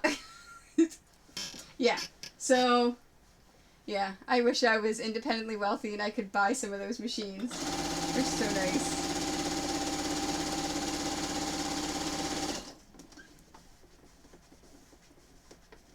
Every time I look at your long arm, I'm like, oh.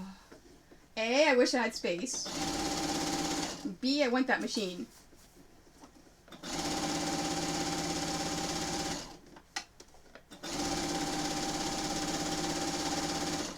Okay, now I know what to expect for the weighted blanket. Now, because of the issues I was having for the last one with the weight, with it pulling, I'm not having as much issues anymore.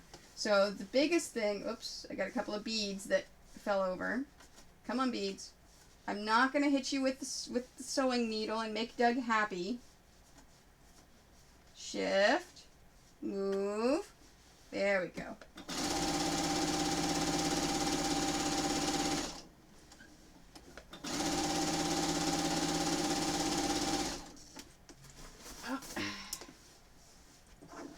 Oops. Let me push that one in some more. It keeps shifting. There we are. I keep trying to watch your stream, Timmy, and make sure that I can catch you whenever you do something with your grandson.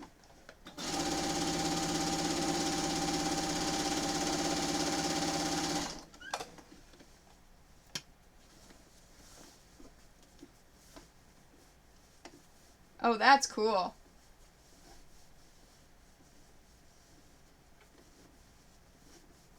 So she had a 3-foot long arm on her machine for the upholstery. That's really cool.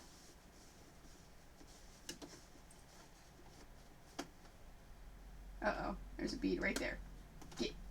Get out of the way. There we go.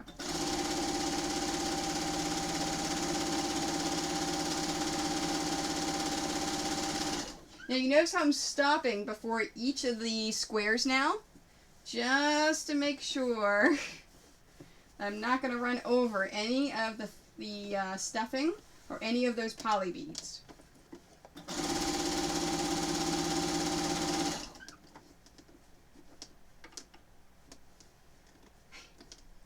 Okay, I'll stop looking for it. Message me. I'll wait until you send me a message and go, hey, so I think I'm going to do it today because I want to make sure that I host it. I am not streaming tomorrow. I'm streaming Wednesday and Thursday from 1 to 4. So as long as it's not between one of those times, I'm going to watch it and I'm going to host it to make sure that my people can watch it too because I think it's pretty cool. That's cool.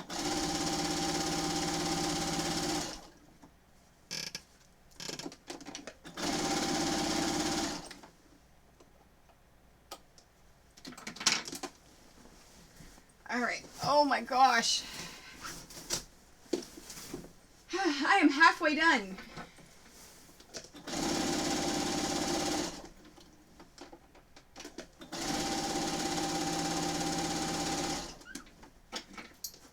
Oops. No, that would not have been good. I accidentally hit the zigzag stitch.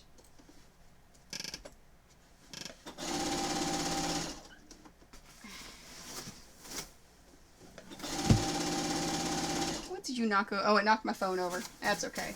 I don't need my phone.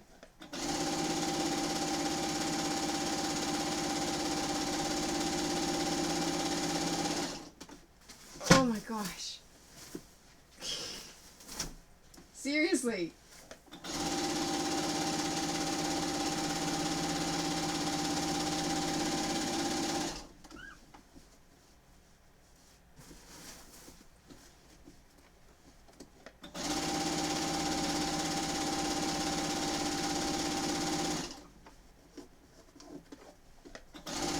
Like, seriously, I think I'm going to make one of these for myself. This is really cool.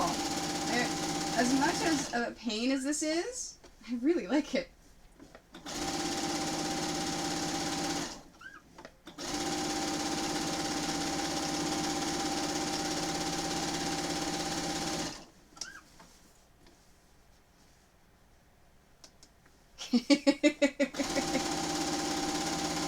Nice. I like that.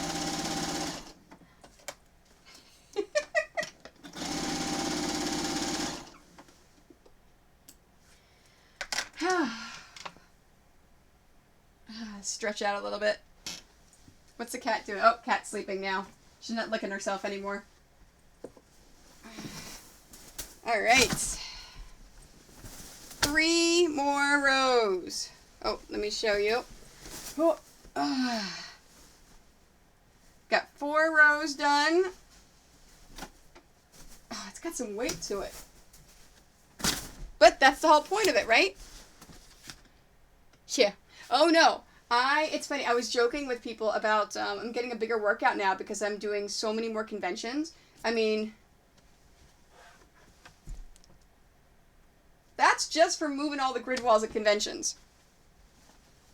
So yeah, and then Timmy will attest to this, you get a really good ab workout whenever you're rotary cutting.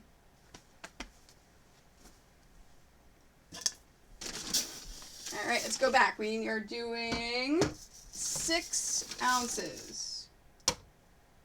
Oh, 6.6.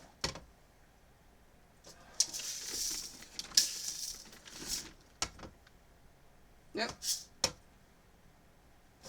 Took out too much. I've got my guns out. Yep. Because I don't know who I was talking to. I was talking to someone. They said, oh, you don't go to the gym? And I looked at them. I was like, do you know all of the physical things that I have to do at conventions? I don't need to go to the gym.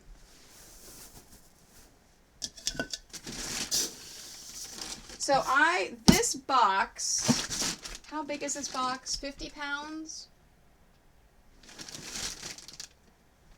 I don't remember. I think it's a 50-pound box of poly beads that I bought. I bought it in bulk.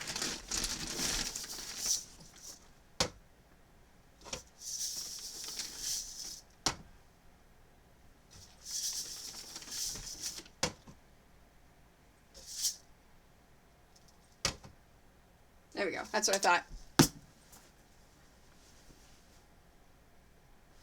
No. That's why I'm bringing you as a minion to New York, Doug. So, yeah, so Doug is going to be my main minion in New York City because, A, he used to drive a semi, so he can drive my rental van with all of the things through New York City, so I don't have to worry about it. And B, he can haul all the grid wall to the booth and then back out whenever we're done. That's one less thing I gotta worry about. Now, I'm probably gonna help. Because the biggest thing with New York City, with the Javits Center, is you are not allowed to have 4-wheel carts of any kind. Meaning, we have to hand carry the grid walls all the way from the car to the booth. You tried, right? As long as you try.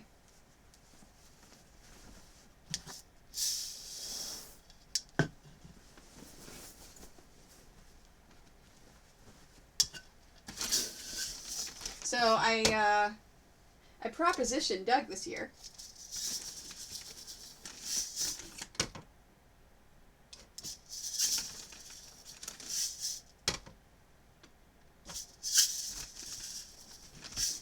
And made him an offer to come and help, and he accepted.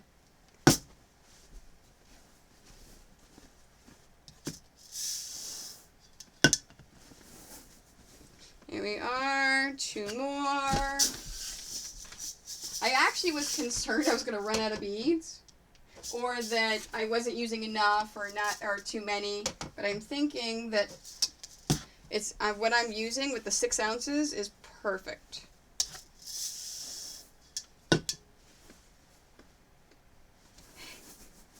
Now, oh no, I told you about it. That's one of the reasons why. It's a pain in the butt. So it's not just now you can use the carts as a 2-wheeler, which is what we'll probably end up doing. We do that every year, but it's just a pain. But you can't do four-wheel, and that's the biggest problem. And then you've got to unload at the curb. Oops. There we go.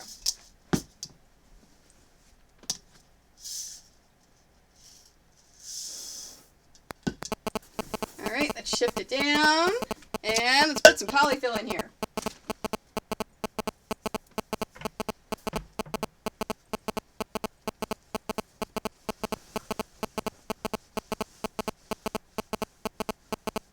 So is anything else going on out there in your worlds for everyone?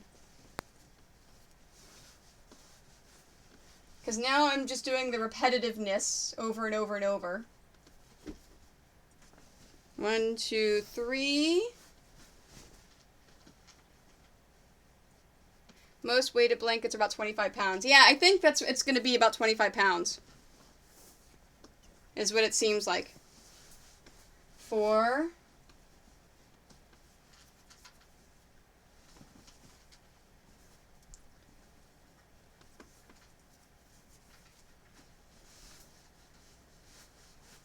5.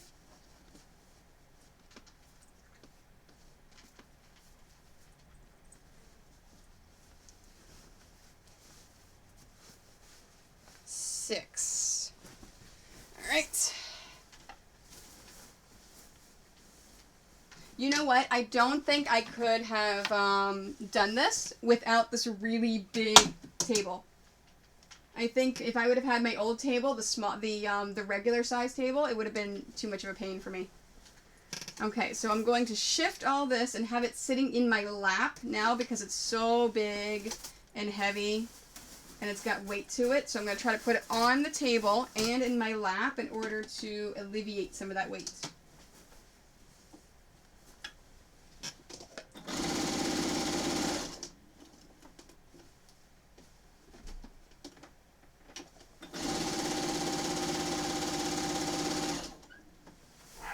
You know what, and I'm thinking I'm going to do this step up here next before I fill this one.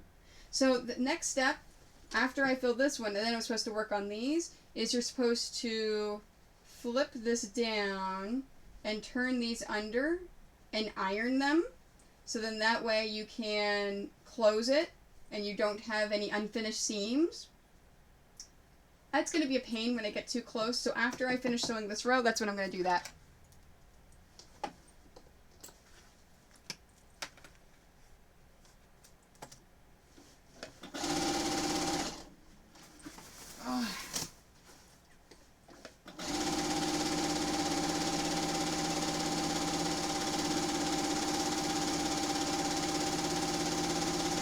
I have a lone little poly bead right there where my hand was, but it was fine. A single little poly bead's not going to change the weight too much.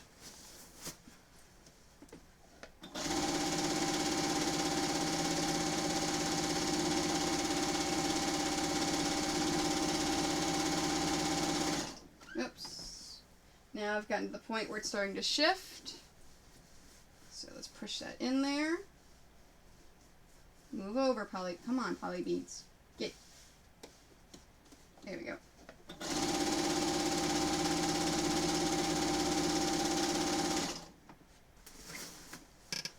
Oh, dang it.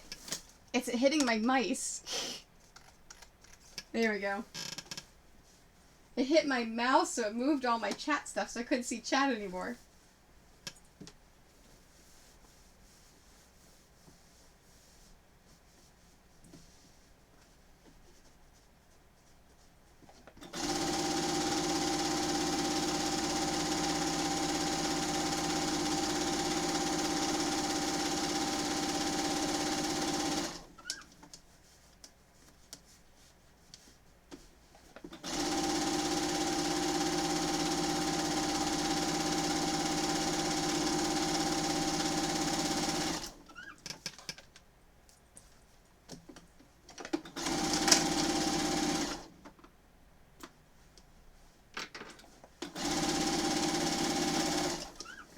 And again. Yeah, I am getting an arm workout.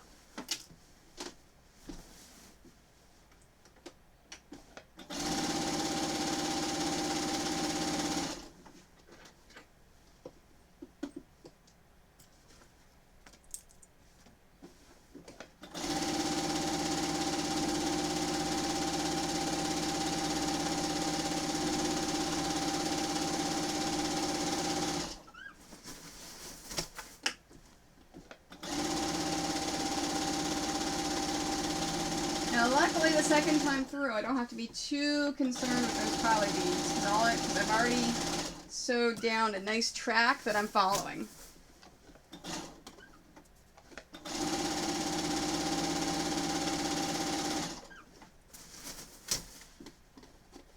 Come on. I still don't want you right in my line.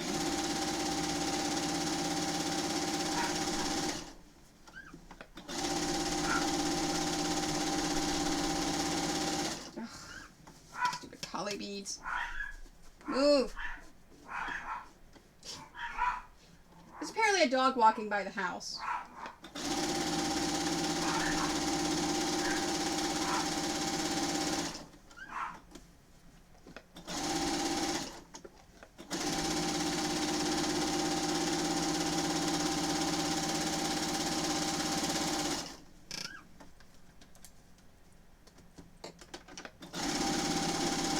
Man, I'm gonna have to take an Advil after this. My arms are getting sore.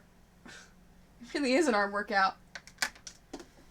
Okay, so next step. I'm going to wrestle with this over on the ironing board because I want to do the top. And I'm thinking, and this is why I left the openings. So we sewed halfway up and we left this so you can kind of fold it down.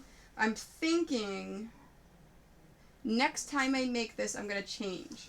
Next time I make this, I'm going to go ahead and just iron this when there's no poly beads or stuffing in there. And then sew all the way up. Because that's the next step now, is I need to finish this after I do that. It would be much, much easier without all of this stuff in here. So I don't know why all the tutorials that I read, none of them had you do it at that step. All of them had you do this ironing and all this stuff at the very end. So I don't know if they're not used to quilting and maybe they just sew. I don't know. Alright, so let's play around with this. Come on.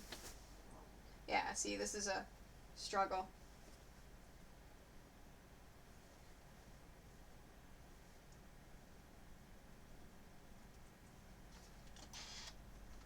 Oh, it would help if my iron was heated up. Okay, so I'll sit and talk for a minute because my iron needs to heat up.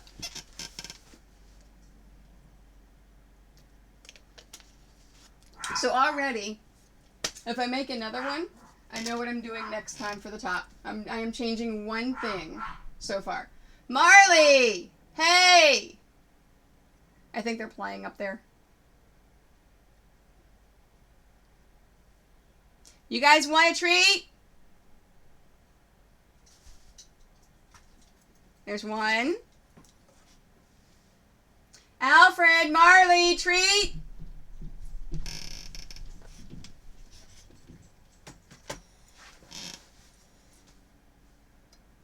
Do you want a treat?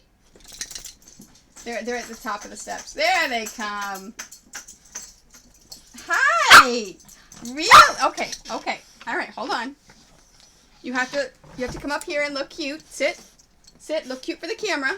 Oh, wait, we gotta move you over. That way they can see you. Sit. Look, there you go. Okay.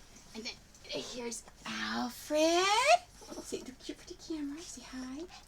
And Marley. Oh. All right. See, Marley got a haircut. You good boy. All right. Okay. Let's get the treats. You guys are very cute. Okay, here's Alfred, Marley, Soleil. And let's get all of the dog hair off of me. Once I picked one of them up. There we go. All right. Now let's try to get this ironing done.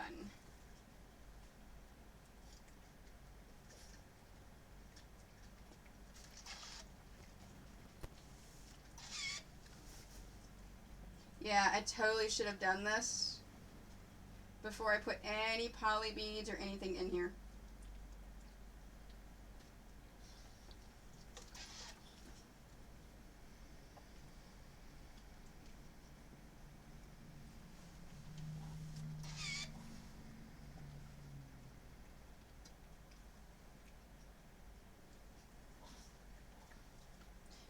I guess I can see why they would think that they have to do it at the end and not at the beginning, because maybe all of the putting your hand in and out for the polyfill and the beads, maybe pull it and disrupt it. I don't know. But if it's ironed, it's gonna set and it's gonna stay in there.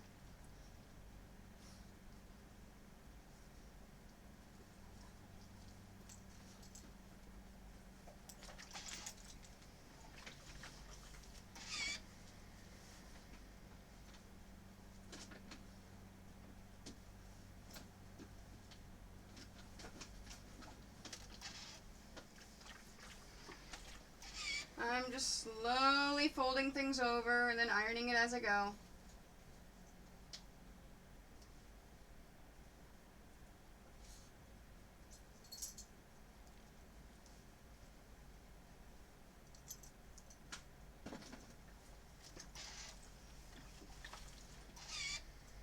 I'm not giving you anything else, Alfred. I just gave you a treat.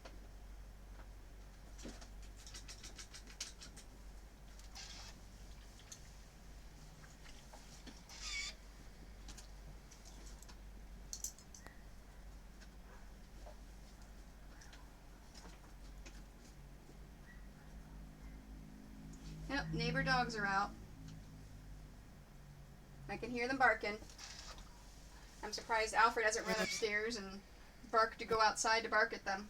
He loves barking at the neighbors.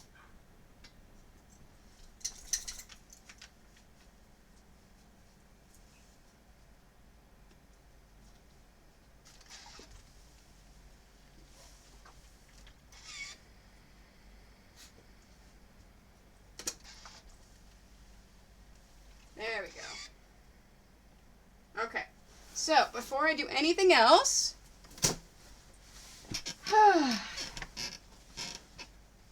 man, okay, before I do anything else, I'm gonna finish sewing up those columns. So initially I stopped halfway because I had to do that part. Oops. Oh, let me move that.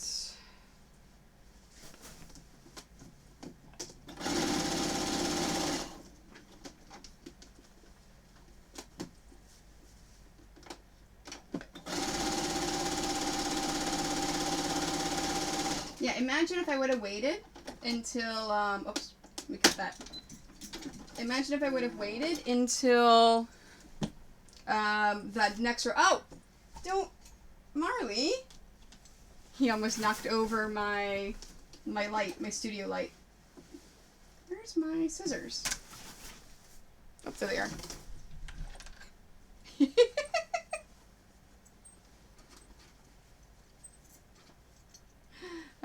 That's funny.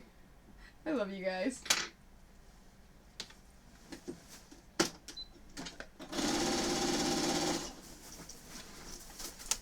Yeah, I talk to our neighbors some.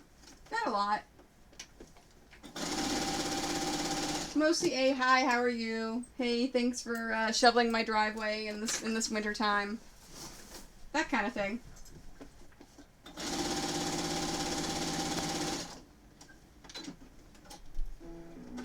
There we are.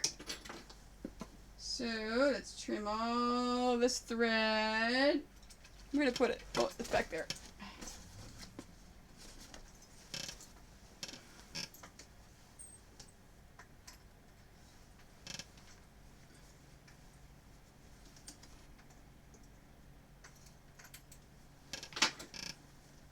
All right, there's one.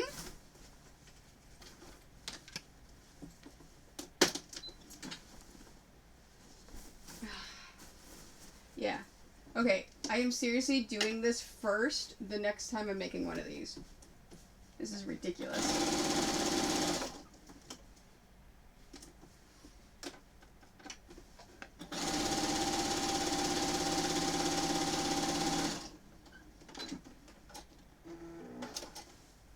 I'm just gonna do this.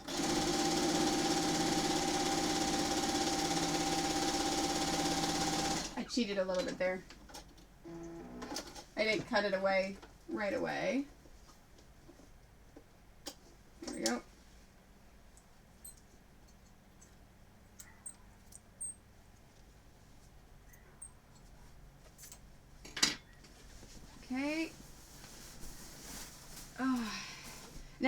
thinking, I don't like the way this looks at the top, so I'm thinking whenever I do the final seam, I may fold this back and then sew it like that. So I may take a little off the top and just kind of fold it back a little bit because it's not lining up the way I want it to, because there's just a pain in the butt. Okay, Batboard. I live in Ontario.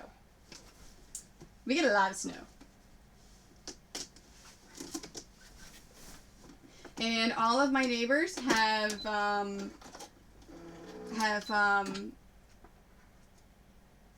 my gosh, snowblowers. My brain is not working all of a sudden. They all have snowblowers except for us. Because my husband's cheap. That's also why we don't have AC. So, whenever we get snow during the day, and he's at work, I have amazing neighbors that come over, and, yeah. Well, New Hampshire, no, Northern New Hampshire can get it bad. So, they're amazing, and they come and they shovel the driveway for me.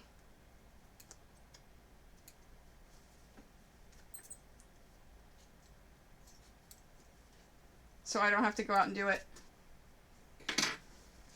Alright, so it's 1, 2, 3, 2 more.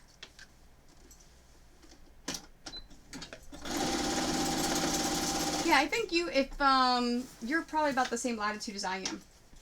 Because I'm in Ontario.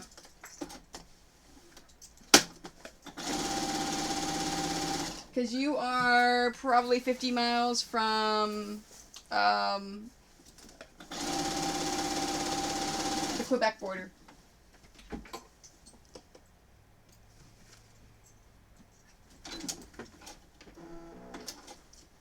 Are you playing over there?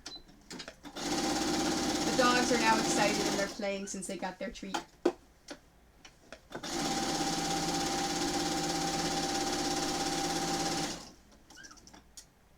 See, so you're a good neighbor if you do it for all the elders in the area.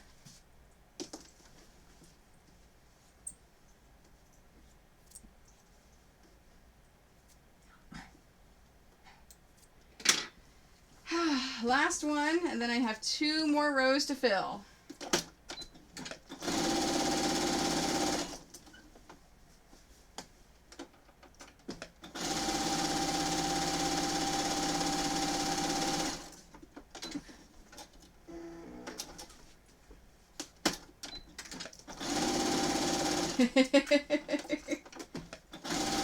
That's funny.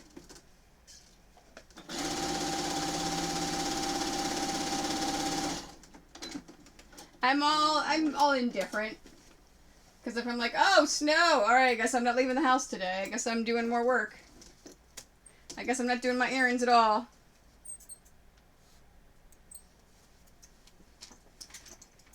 Guys, don't knock over my stuff.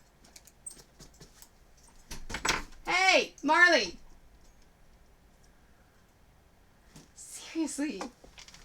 Okay. Ugh. So, we have 5 rows done. That looks really cool. I really like the black thread with it.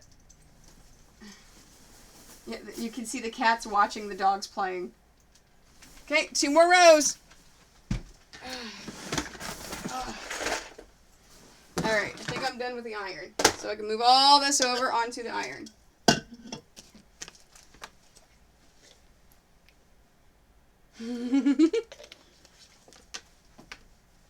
Where you're like, snow, yay, let me play in it.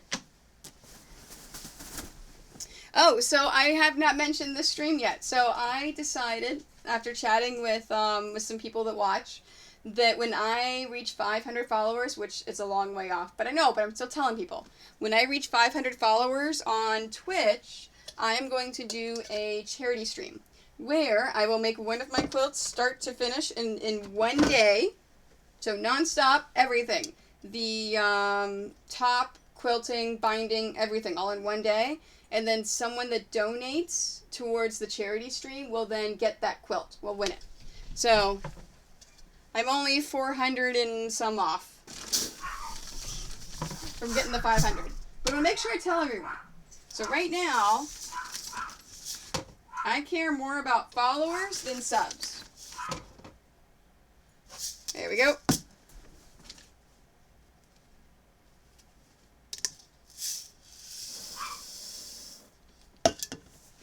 So any and all follows I get, I love and I appreciate.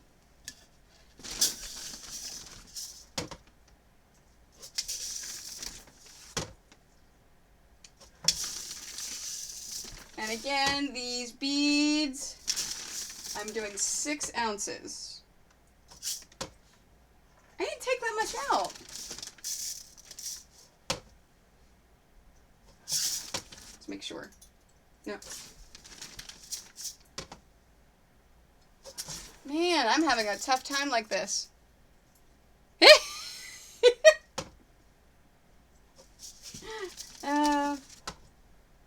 There we go. Yeah, I know. I like snow. I can take it or leave it. I don't do anything in it. I just kind of like, oh, there's snow there. Yeah, okay, I'm not leaving the house. I'm going to make myself a nice cup of hot tea and just sew and make things.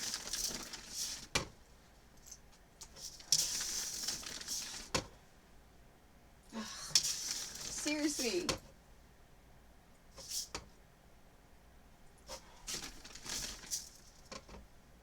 There we go. I swear my people are tend to Your people? They're your people now, Doug?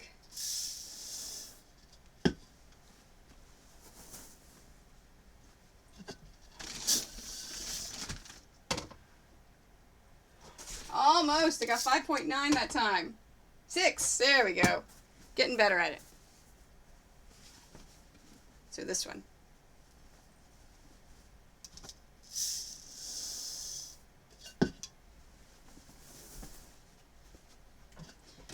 More in this row. Ugh. You know, and this big utility, big huge thing of poly beads is going to last me a long time. Okay, I took some out. How can it go up?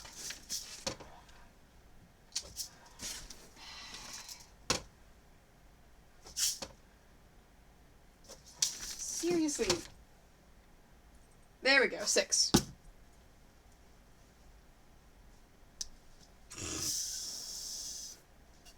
So you're part of the Hill Giant clan. That makes sense now. If you want to see how truly gigantic Doug is, yeah, keep an eye on my social media at New York Comic Con.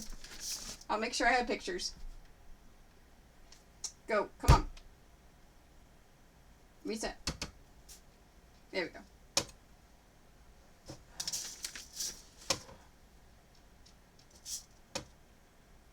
There. Thought that was good.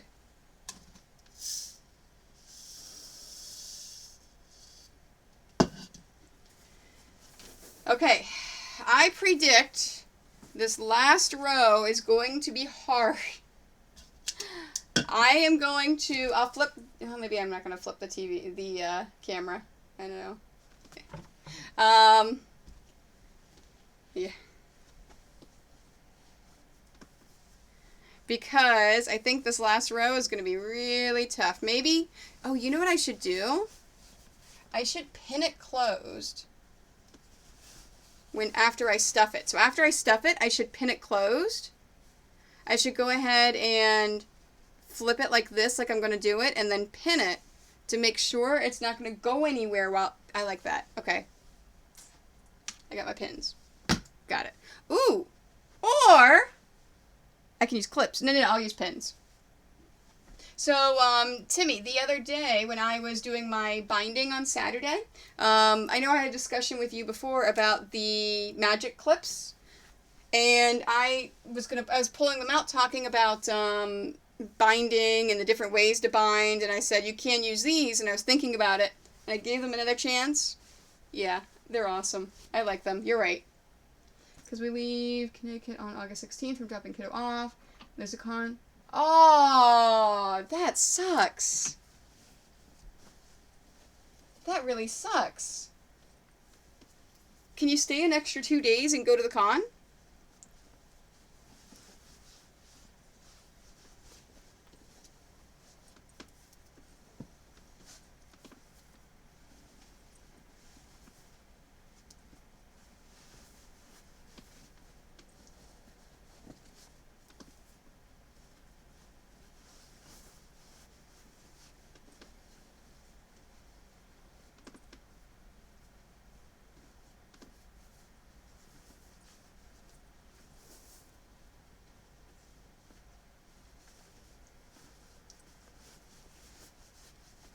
There we go. Oh my god, this is heavy. Alright, let's move the water someplace out of the way. Oh, that stinks.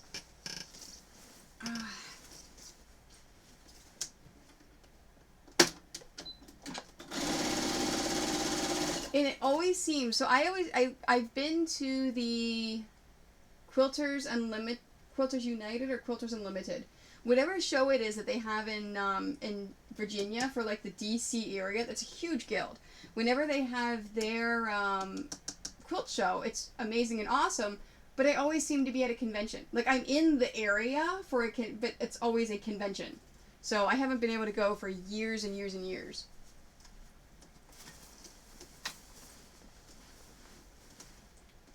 Okay. Trying to figure out how I'm going to do this without...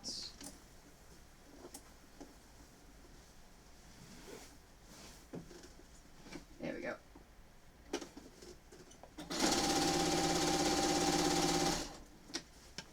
Okay. Scissors. I thought I knocked them off. Let's put that over here. Alright, so it's so heavy and bulky at this point. I'm really trying, A, not to have it fall off the table, but B, if I drop this at all, if this comes down, all of my poly pellets are going to come out. Because I'm so close to the top, that's the only concern that I'm having.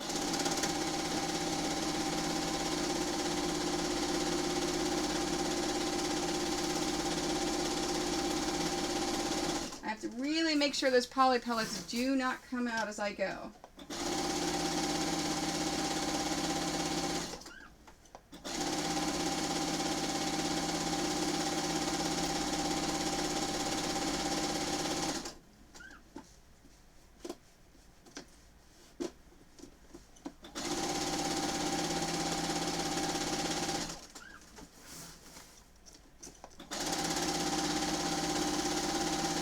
Oops, I have a bunch of loose pellets. Get in there.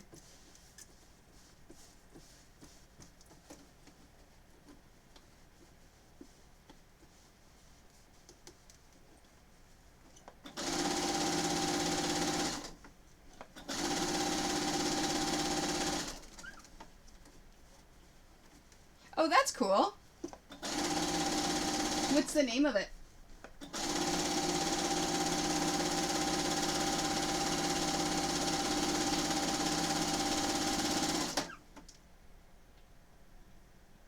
I just broke my thread. That's okay, because I was at the end of it anyways.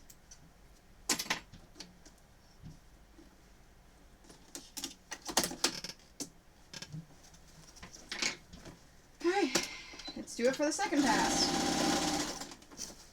Oh, that's cool. Make sure you take lots of pictures and put them on your Facebook so I can see them. I love seeing pictures at Comic-Cons.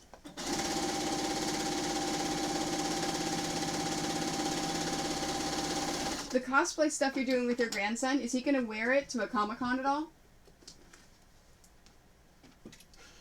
Super original. That's okay.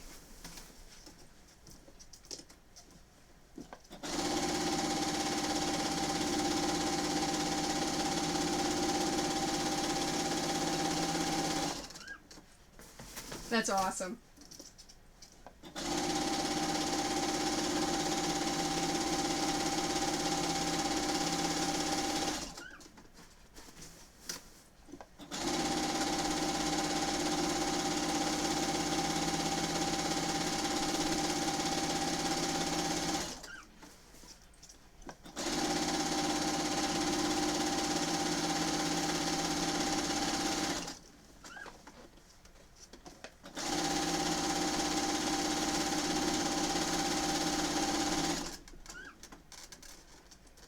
Come on.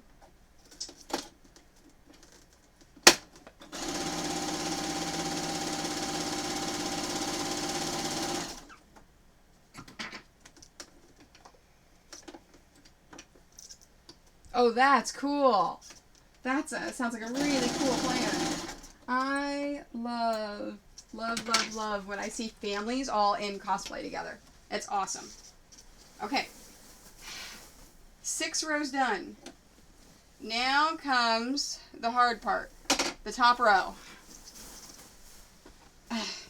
Hey, look, I may get this done in the 3 hours. Of course, you have to make all 4 costumes. Of course! Why would it be any different, right? Alright, now, this row, I'm going to go a little different. I'm going to put the poly beads, the stuffing, and then fold it over and pin it in the hopes it doesn't run away on me.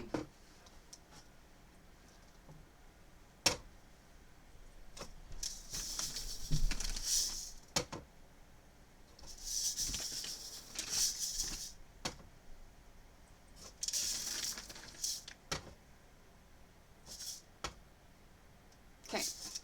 Alright, so, because their streaming name is, that's nice.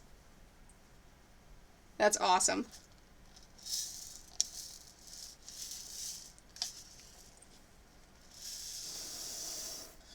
Alright, there's that. Stuffing. No, I need a little bit more of that. Okay. Shove it in there. And then we're going to fold it over. Come on. What are you doing to me?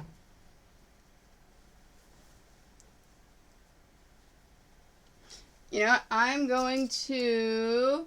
Oh, that's cool. 3 generations of Destiny players? That's awesome.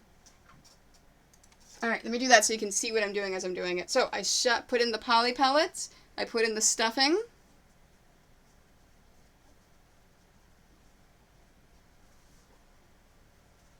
So, all I'm doing is I'm folding this over and putting a pin in it. Now, it's not going to be perfect. All I care about is I do not want those poly pellets to escape while I am working on the other squares. I think this way is probably the best way to make sure that it's not going to fall out as I'm going back and forth from the table to the machine.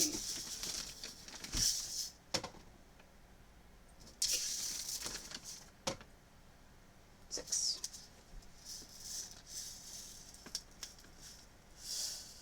Oops. There we go.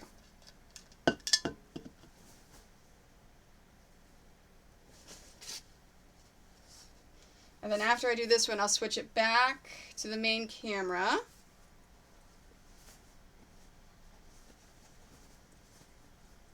There we go. Okay, so folding this over.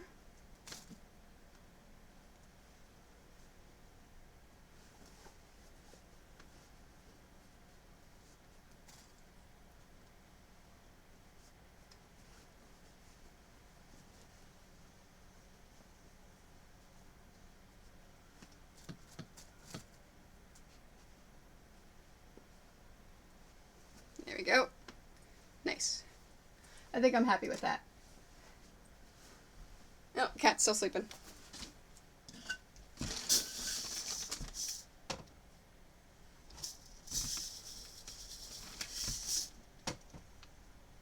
Yeah, I'm glad I decided to go with 6 ounces and not 6.5. Because it's already super heavy as it is.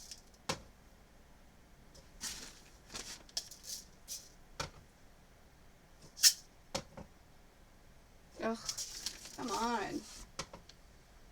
There you go.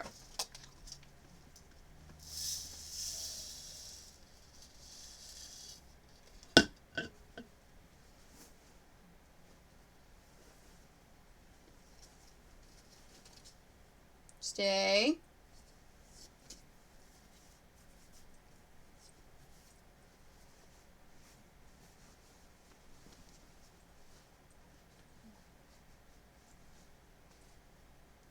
And see, hopefully by doing it this way as well, I'm not going to have to worry about poly beads getting in my way and hitting them with the needle. Because my goal is to disappoint Doug and not have a broken needle.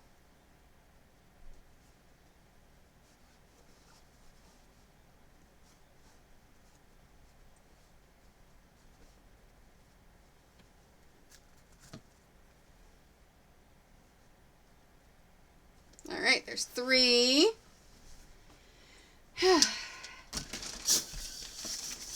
You know, my shoulders hurt.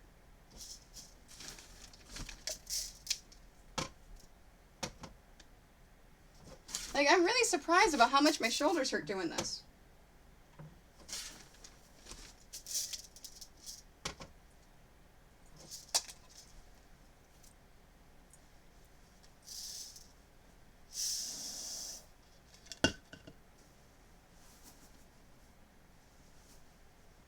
Yeah, I know, right? Well, and at least I know 1 pillow gives me enough stuffing for 1 lap quilt.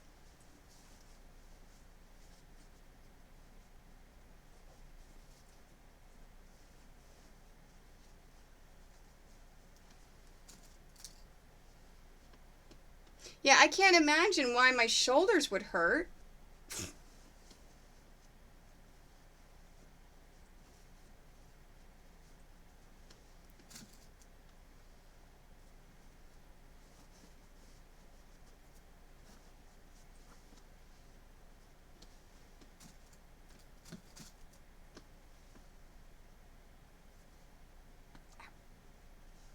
I stabbed myself with a pin.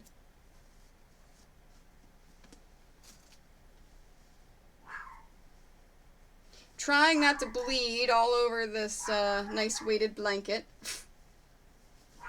Trying my best. Oh, look at that! 6.0! Second to last one, and I get the first try. Now, the test is, can I get the last one? Come on. Drop 2. Can I get the last one at a 6.0 as well?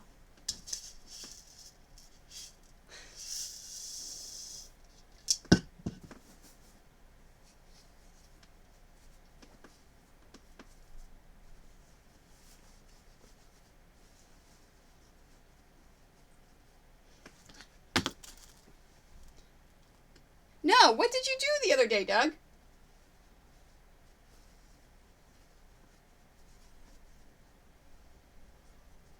You didn't take apart another car and rebuild it, did you?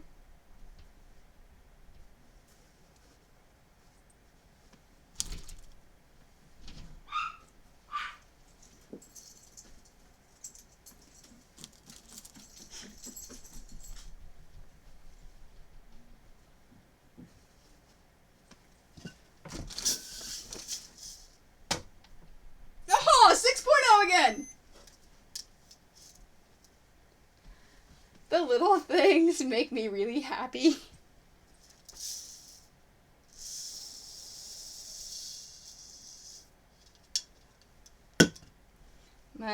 Oh! Dang it! I let go. I looked at your chat and I let go, and all the half the poly beads fell out. So that defeats the whole purpose. Okay, stay there. Stay. Stay. Let me pick up all these poly beads. My Lancet pen was set too deep and I didn't. Oh. Yeah, don't bleed on your keyboard. That's not a good thing. There we go. Don't. Oh. Open. There we are. Alright, I've got them all. And I dropped one. Got it. Nope, got one more right there. There we go. No, you did not tell me about that. Don't bleed on your keyboard. It's not a good thing. What's really throwing me off for the weighted blanket is the stuffing keeps leaving like little residual pieces of white, and I keep thinking it's a cat hair or a dog hair or something, and I'm like, I gotta get rid of it, gotta get rid of it. It's like, no, it's the stuffing. It's okay.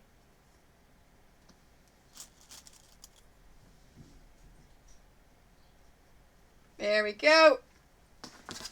Look at that now. See how much easier this... I would have to... If I didn't pin it, I would have to worry about everything all falling out. I'm glad I thought about that. Alright. And I'm glad I did not move to the... Did I just break that? I did. Stupid machine. Doesn't like black thread. So, I'm glad I did not switch to the quilting foot like I was originally planning. I think that would have been too much bulk. I think my regular J foot is fine.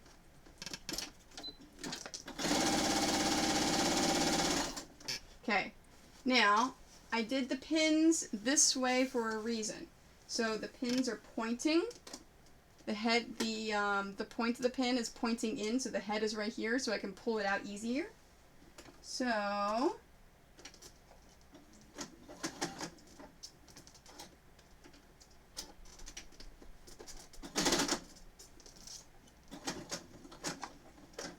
there we go.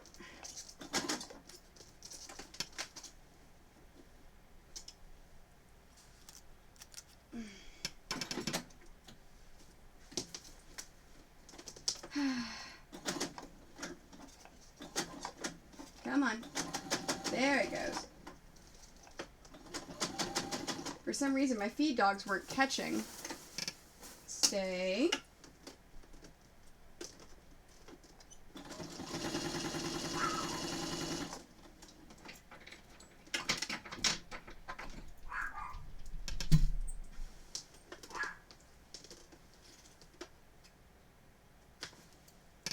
Now, I also want to do this 2 times, just like I did everything else. Just to make sure it's got a good seal on it.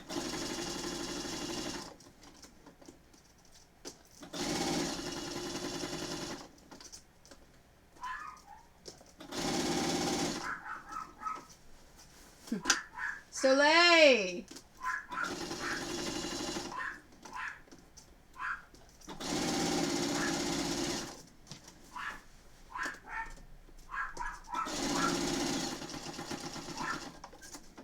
Hey, look at that. I'm going to finish within the time that I thought I was going to.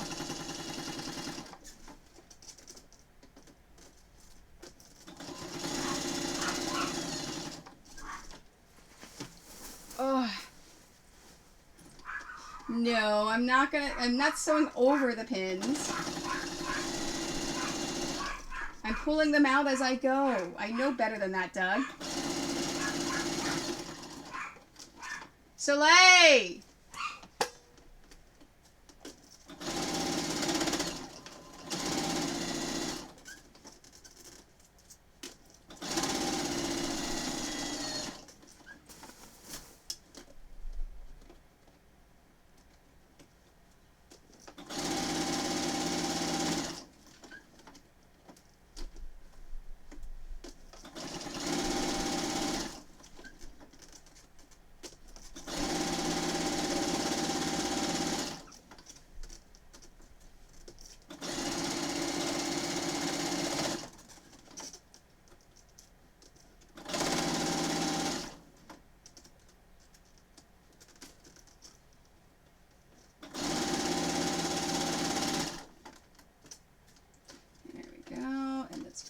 over. There we go. All the way through. See, I told you, Doug. Okay, now let's do it a second time.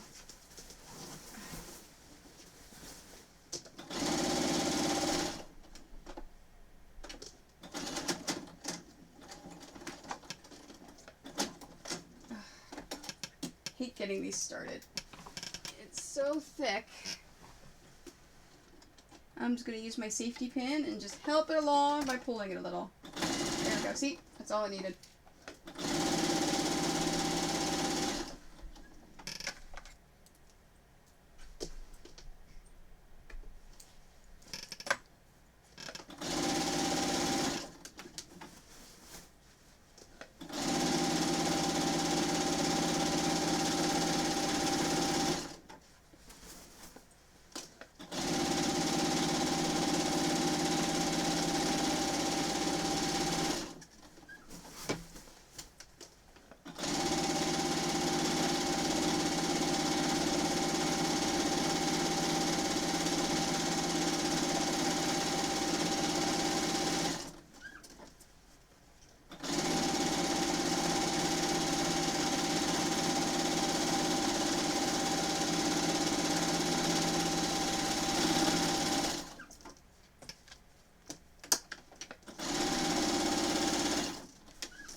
I'm done.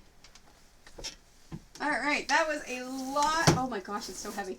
That was a lot of hard work.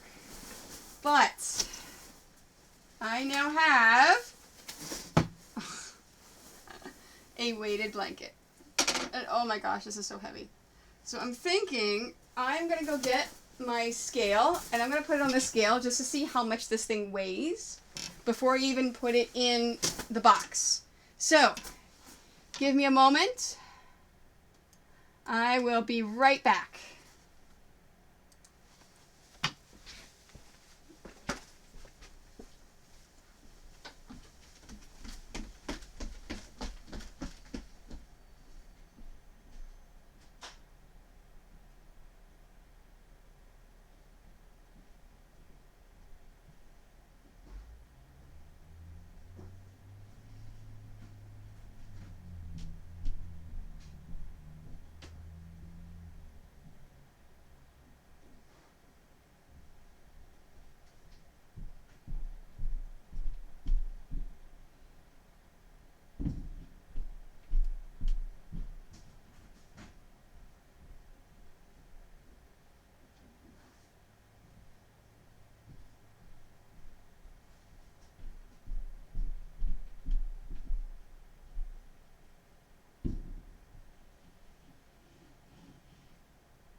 Okay, got the scale.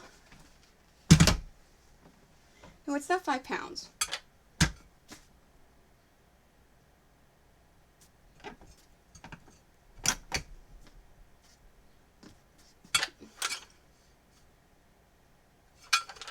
Alright, I gotta wait till it turns off and then turn it back on again. Alright.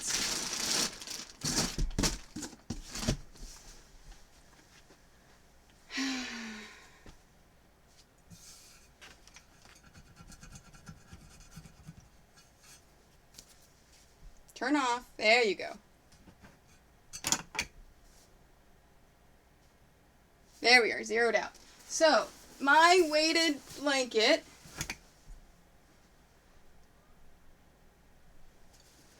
weighs 7 pounds. That's it. That's not too much. It's heavy for me. I can't believe it's only 7 pounds. Yeah, but it's got some good weight to it. I just want to sit and play with the poly beads. Yep. I can't believe that's no way that's 7 pounds. Let's do it again. And then I'm going to try it upstairs, maybe. Yeah, it's just a 7 pounds. Let's do it on the floor. I'll wait till it resets. You know what? I'm going to weigh myself, and then I'll weigh myself holding it. We'll see if that works. It's going to be at least 10.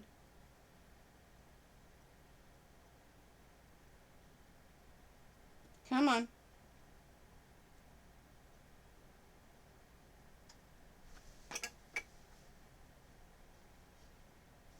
Okay.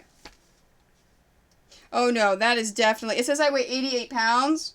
Yeah, no. Alright, I'll be back. I'm going to go upstairs and put it on a hard surface. And see if that works.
I was right. It's 10 pounds. So, with the one that I made, because it's a smaller one, it's just a lap size one, the one I made is 10 pounds for this size. Weigh the box of beads. Oh, no. The box of beads I know is 50 pounds. Oh, so you're saying to subtract it out? Yeah. So, this one's a 10 pounder. Like, why can I not get it right? Seriously. There we go. I'm tired, can you tell? Like, and there's something about... Oh, yeah. That's nice. I like it. I want to sit and play with the beads. So now I get to give it a good washing and box it up and see if she wants me to nail it or if she wants to pick it up someplace. So that's it. I finished it in one stream. I'm actually very happy with it. I'm pretty stoked. That's awesome. So yeah, thanks for joining me, guys. I appreciate it. Wednesday, I am going to... You know what? I'm going to do pillows Wednesday. Because I have to make some baby quilts. So I may do that on Thursday. So, yeah, so pillows Wednesday. I'm going to do, oh, let me show you the pattern. Where did I put the pattern?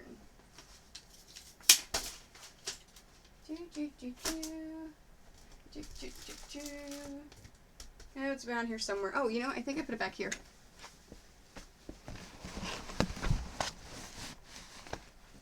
Is that it? Nope, that's the replacement. Oh, well. It's around here somewhere. No, oops, there goes the mic. I know.